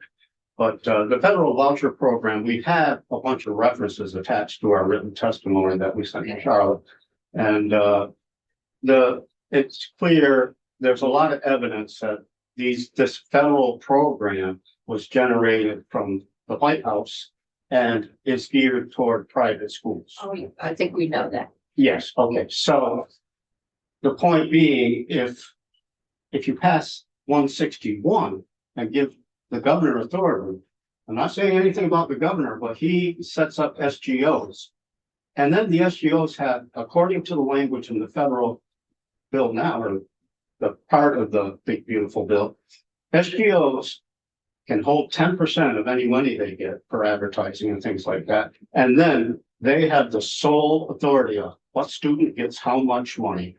There is no, currently, as Greg points out, there's no control for us. So that's why we favor H 770, not to be dissing the Senate, but we like it better to have the General Assembly. And also, let's wait and see what the Treasury Department, read that as the IRS, comes out with for regulations, because Senator Baumgart's language about making sure it goes to underprivileged children doesn't have any meaning at this point in time. The feds could say, no, that's not what we said. Right. So. But you understand, there is an H bill coming. Mhm. We can wait and play with the H bill, or we can send out our own bill. Yes. In which case, in both cases, there will be a committee of conference and things will be changed, but we can only do what's in a bill. So there is some benefit to the Senate having thought through its position we I don't appreciate that. generally see to the House. And Senator Gulick has a question, but you did, her hands down now. I keep putting it up and down. I just to Senator Chittenden's question, because I think it's a good one.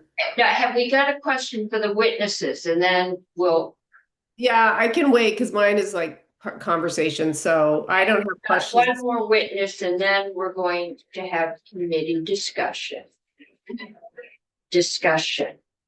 Okay. Any questions for the witnesses? Okay, thank you very much. Thank you all very much. Usual, And very thank you well for what thought you out. do for the state of Vermont. Thanks. Okay, I have one last witness that he's been hanging in there with this since the beginning, which is Patrick Kremen from the Education Law Center. And Patrick, welcome. We just need you to introduce yourself for the record, and then the floor is yours. Thank you very much. Good afternoon, everyone. My name is Patrick Kremen. I'm a staff attorney at Education Law Center, which is a nonprofit organization pursuing justice and equity for public school students in New Jersey and across the nation. I also work on our Public Funds, Public Schools campaign, a national campaign to ensure that public funds for education are used to support and strengthen public schools, which are the cornerstone of our democracy.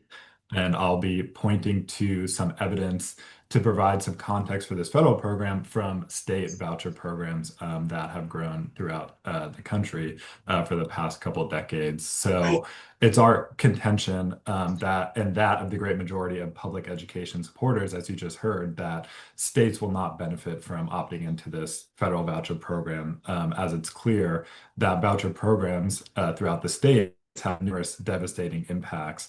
The best course of action to protect students, schools, communities, and taxpayers writ large is for states to decline participation at this time in the harmful federal voucher program and concentrate on ensuring their public schools provide the high quality educational opportunities that all students deserve and are guaranteed them by law.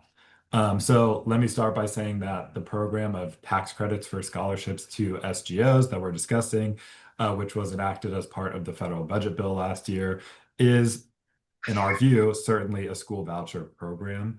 Indeed, approximately 20 states use this tax credit method to fund existing state voucher programs. And the fact that public schools and public school students theoretically can receive some of the funding does not change the fact that the vast majority of the funding can and almost certainly will go to private education providers. There's a myth around this program that it would not be a burden on taxpayers because this is free money for states, but vast empirical evidence demonstrates that voucher program costs increase over time and the burden on taxpayers rises. A report examining voucher programs in 7 states found that from 2008 through 2019, each state dramatically increased expenditures of public funds on vouchers. For example, growth of spending on this program in Georgia over 10 years increased by 883%. Florida's now universal voucher program cost almost $4 billion in 2024-2025 and created budget crises that set off school closures and mass layoffs in districts across that state. The federal voucher program is predicted to cost the U.S. Treasury many billions of dollars each year, with the Institute on Taxation and Economic Policy estimating that it could very well reach over $50 billion annually. And again, this is not free money, but rather money owed to the federal government that should be supporting the essential public goods that the vast majority of Americans rely on, including public education. As voucher programs cause funding losses for public schools, taxpayers also feel the effects as cuts to their school programs or increased state and local taxes to fill district budget shortfalls, or both. In addition, the federal government has indicated that the voucher program will likely require the states themselves to take on the administrative and financial burdens of verifying information about scholarship granting organizations, which can also keep 10% of the contributions themselves. And moreover, the federal voucher program includes no meaningful accountability standards. And like state voucher programs, it'll invite potential waste, fraud, and abuse of public funds. and will come at a great cost to public schools, students and families, and taxpayers. Like everyone interested in the future of education in this state and across the country, we're awaiting regulations from the federal government that may flesh out further details about this program. But all indications. Oops, sorry. No, I don't know where that came from. But it was my phone. No, it was a phone. Yeah. There's a phone talking to us. I apologize and keep on. No problem. The indication so far from documents issued by the federal government when requesting their initial public comments on the program point to the fact that individual states will likely not be able to tailor the program to ensure meaningful support for public school students or high need subgroups, to focus the voucher funds on public education, or to safeguard students' rights around this program. So in our view, the recourse for protecting public schools and their students is to choose to not opt into this program. And because so many states have been operating similar voucher programs for years, we know the range of devastating effects on students, public schools, and states. There's no reason to think this federal program will be any less harmful. There's a large and mounting body of evidence and research showing that vouchers divert public funds away from the public schools that welcome all students to private entities that do not, in fact, produce better educational outcomes, have very little accountability to the public, and often blatantly discriminate against students and families.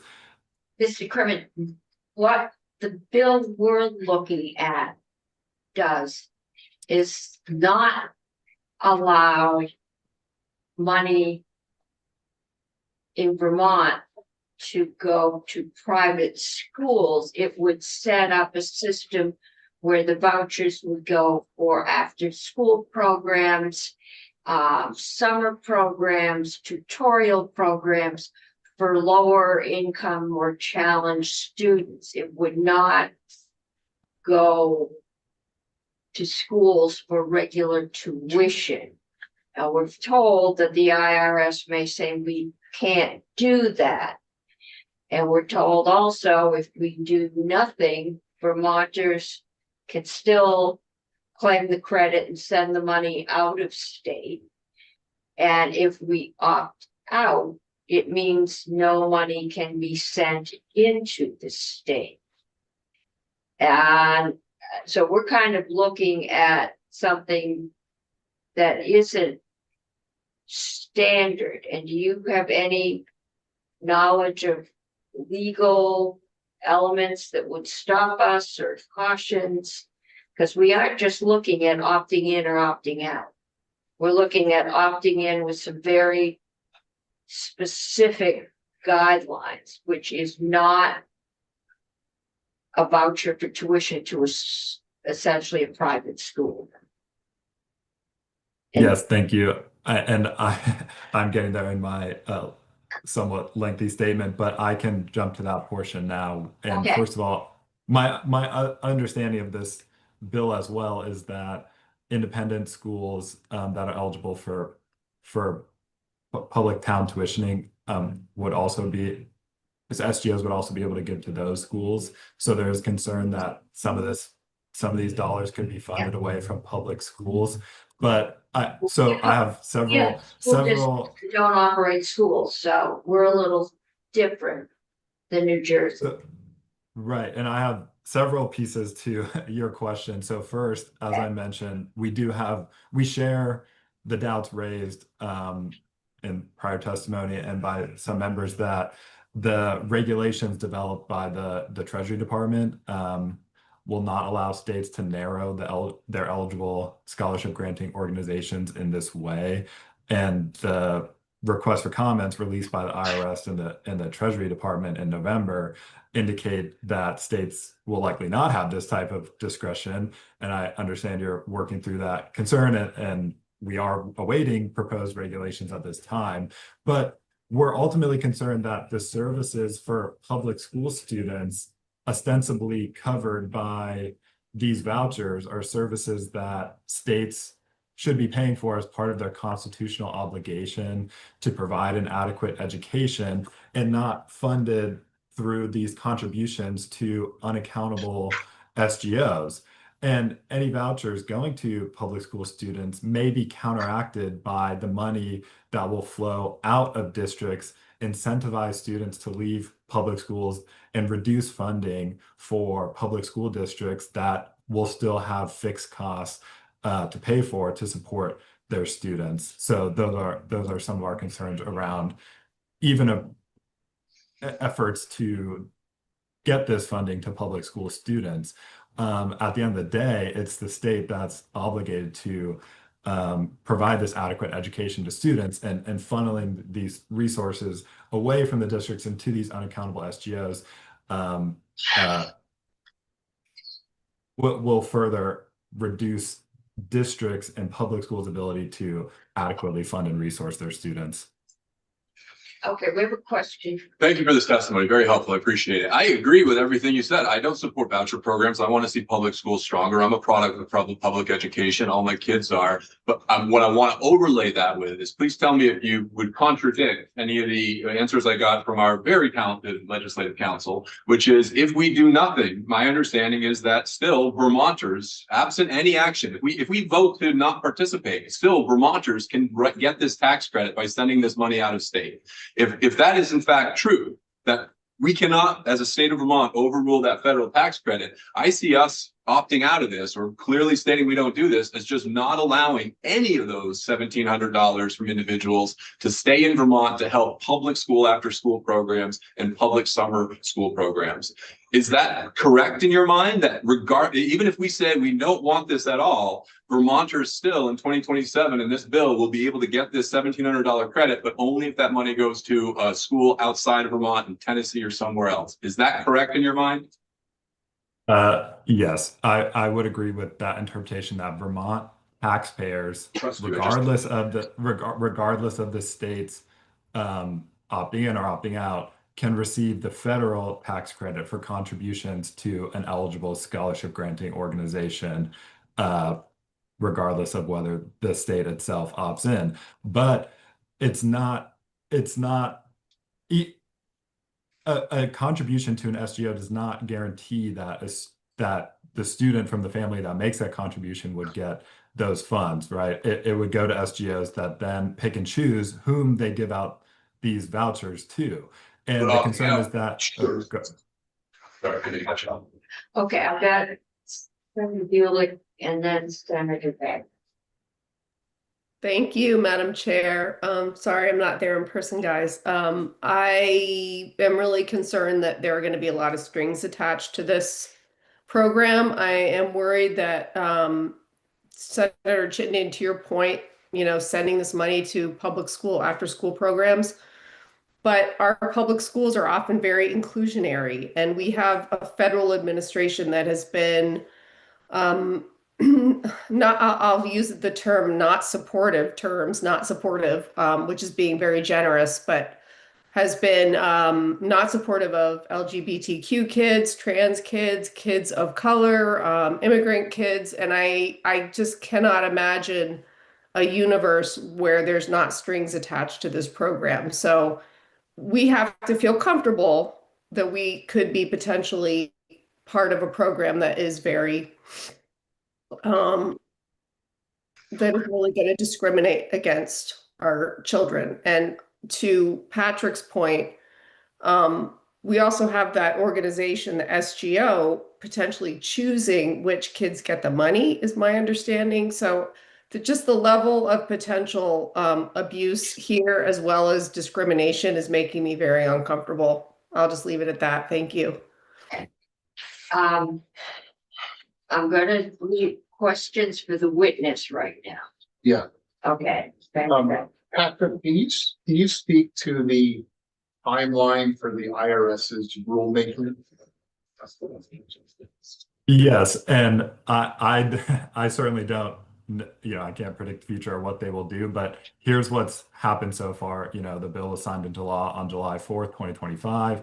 In November of 2025, the IRS and Treasury Department released a request for public comments around essentially questions they had about the program and they wanted to solicit feedback on. This was not part of the, notice and comment period, but it was just a 30-day window to solicit public comments in basically the month of December 2025. And so presumably they've received those comments and they are likely now working on the proposed regulations, which the statute does require the Treasury Department to regulate this program. So we're expecting the proposed regulations to be released sometime this spring or summer, presumably before the effective date, which is January 1st, 2027. And then there will be a notice and comment period of 60 days for folks to submit their comments in response to the proposed federal regulations. And then they take those comments and will finalize the regulations after that notice and comment window. Again, we are anticipating, perhaps this summer, but I cannot make that prediction. Okay, but just so I'm clear, thank you for that. Vermonters, everybody can take the credit in tax year 2026. Do I have that right? 27. Tax year 27. Okay. Yeah, so Madam Chair, if I might. Okay.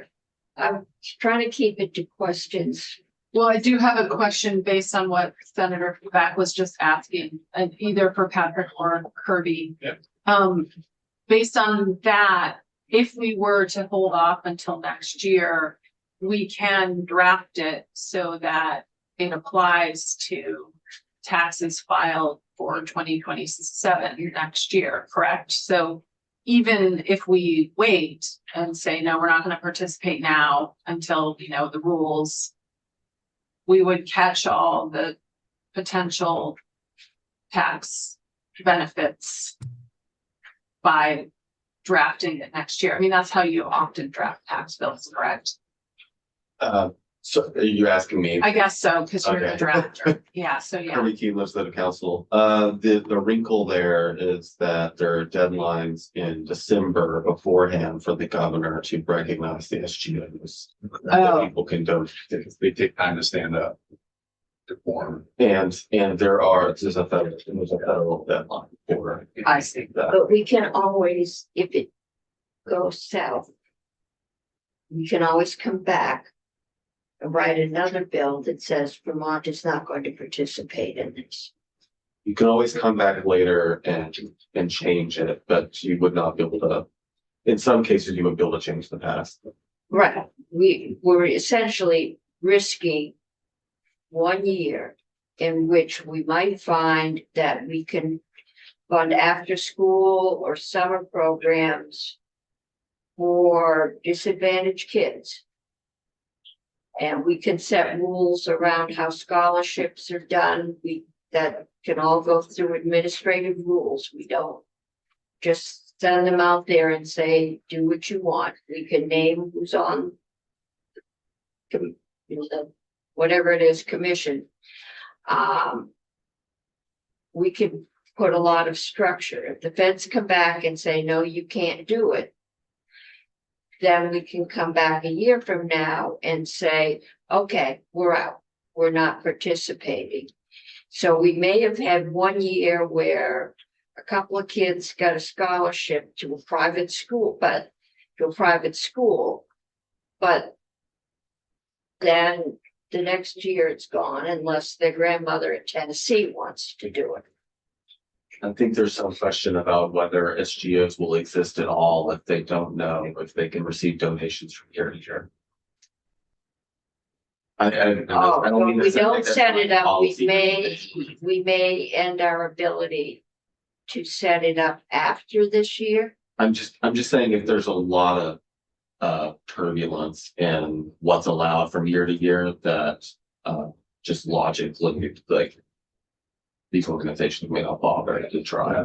And I'm doing a risk assessment here, as to exactly what benefit some kids might see and what risk we're taking. I don't think we're risking putting the public schools under if we're doing this for a year. And if we do nothing, we could be risking doing some good things for some kids that need it. I think we all know that kids that go home and hang out with screens at 3 o'clock in the afternoon can have issues.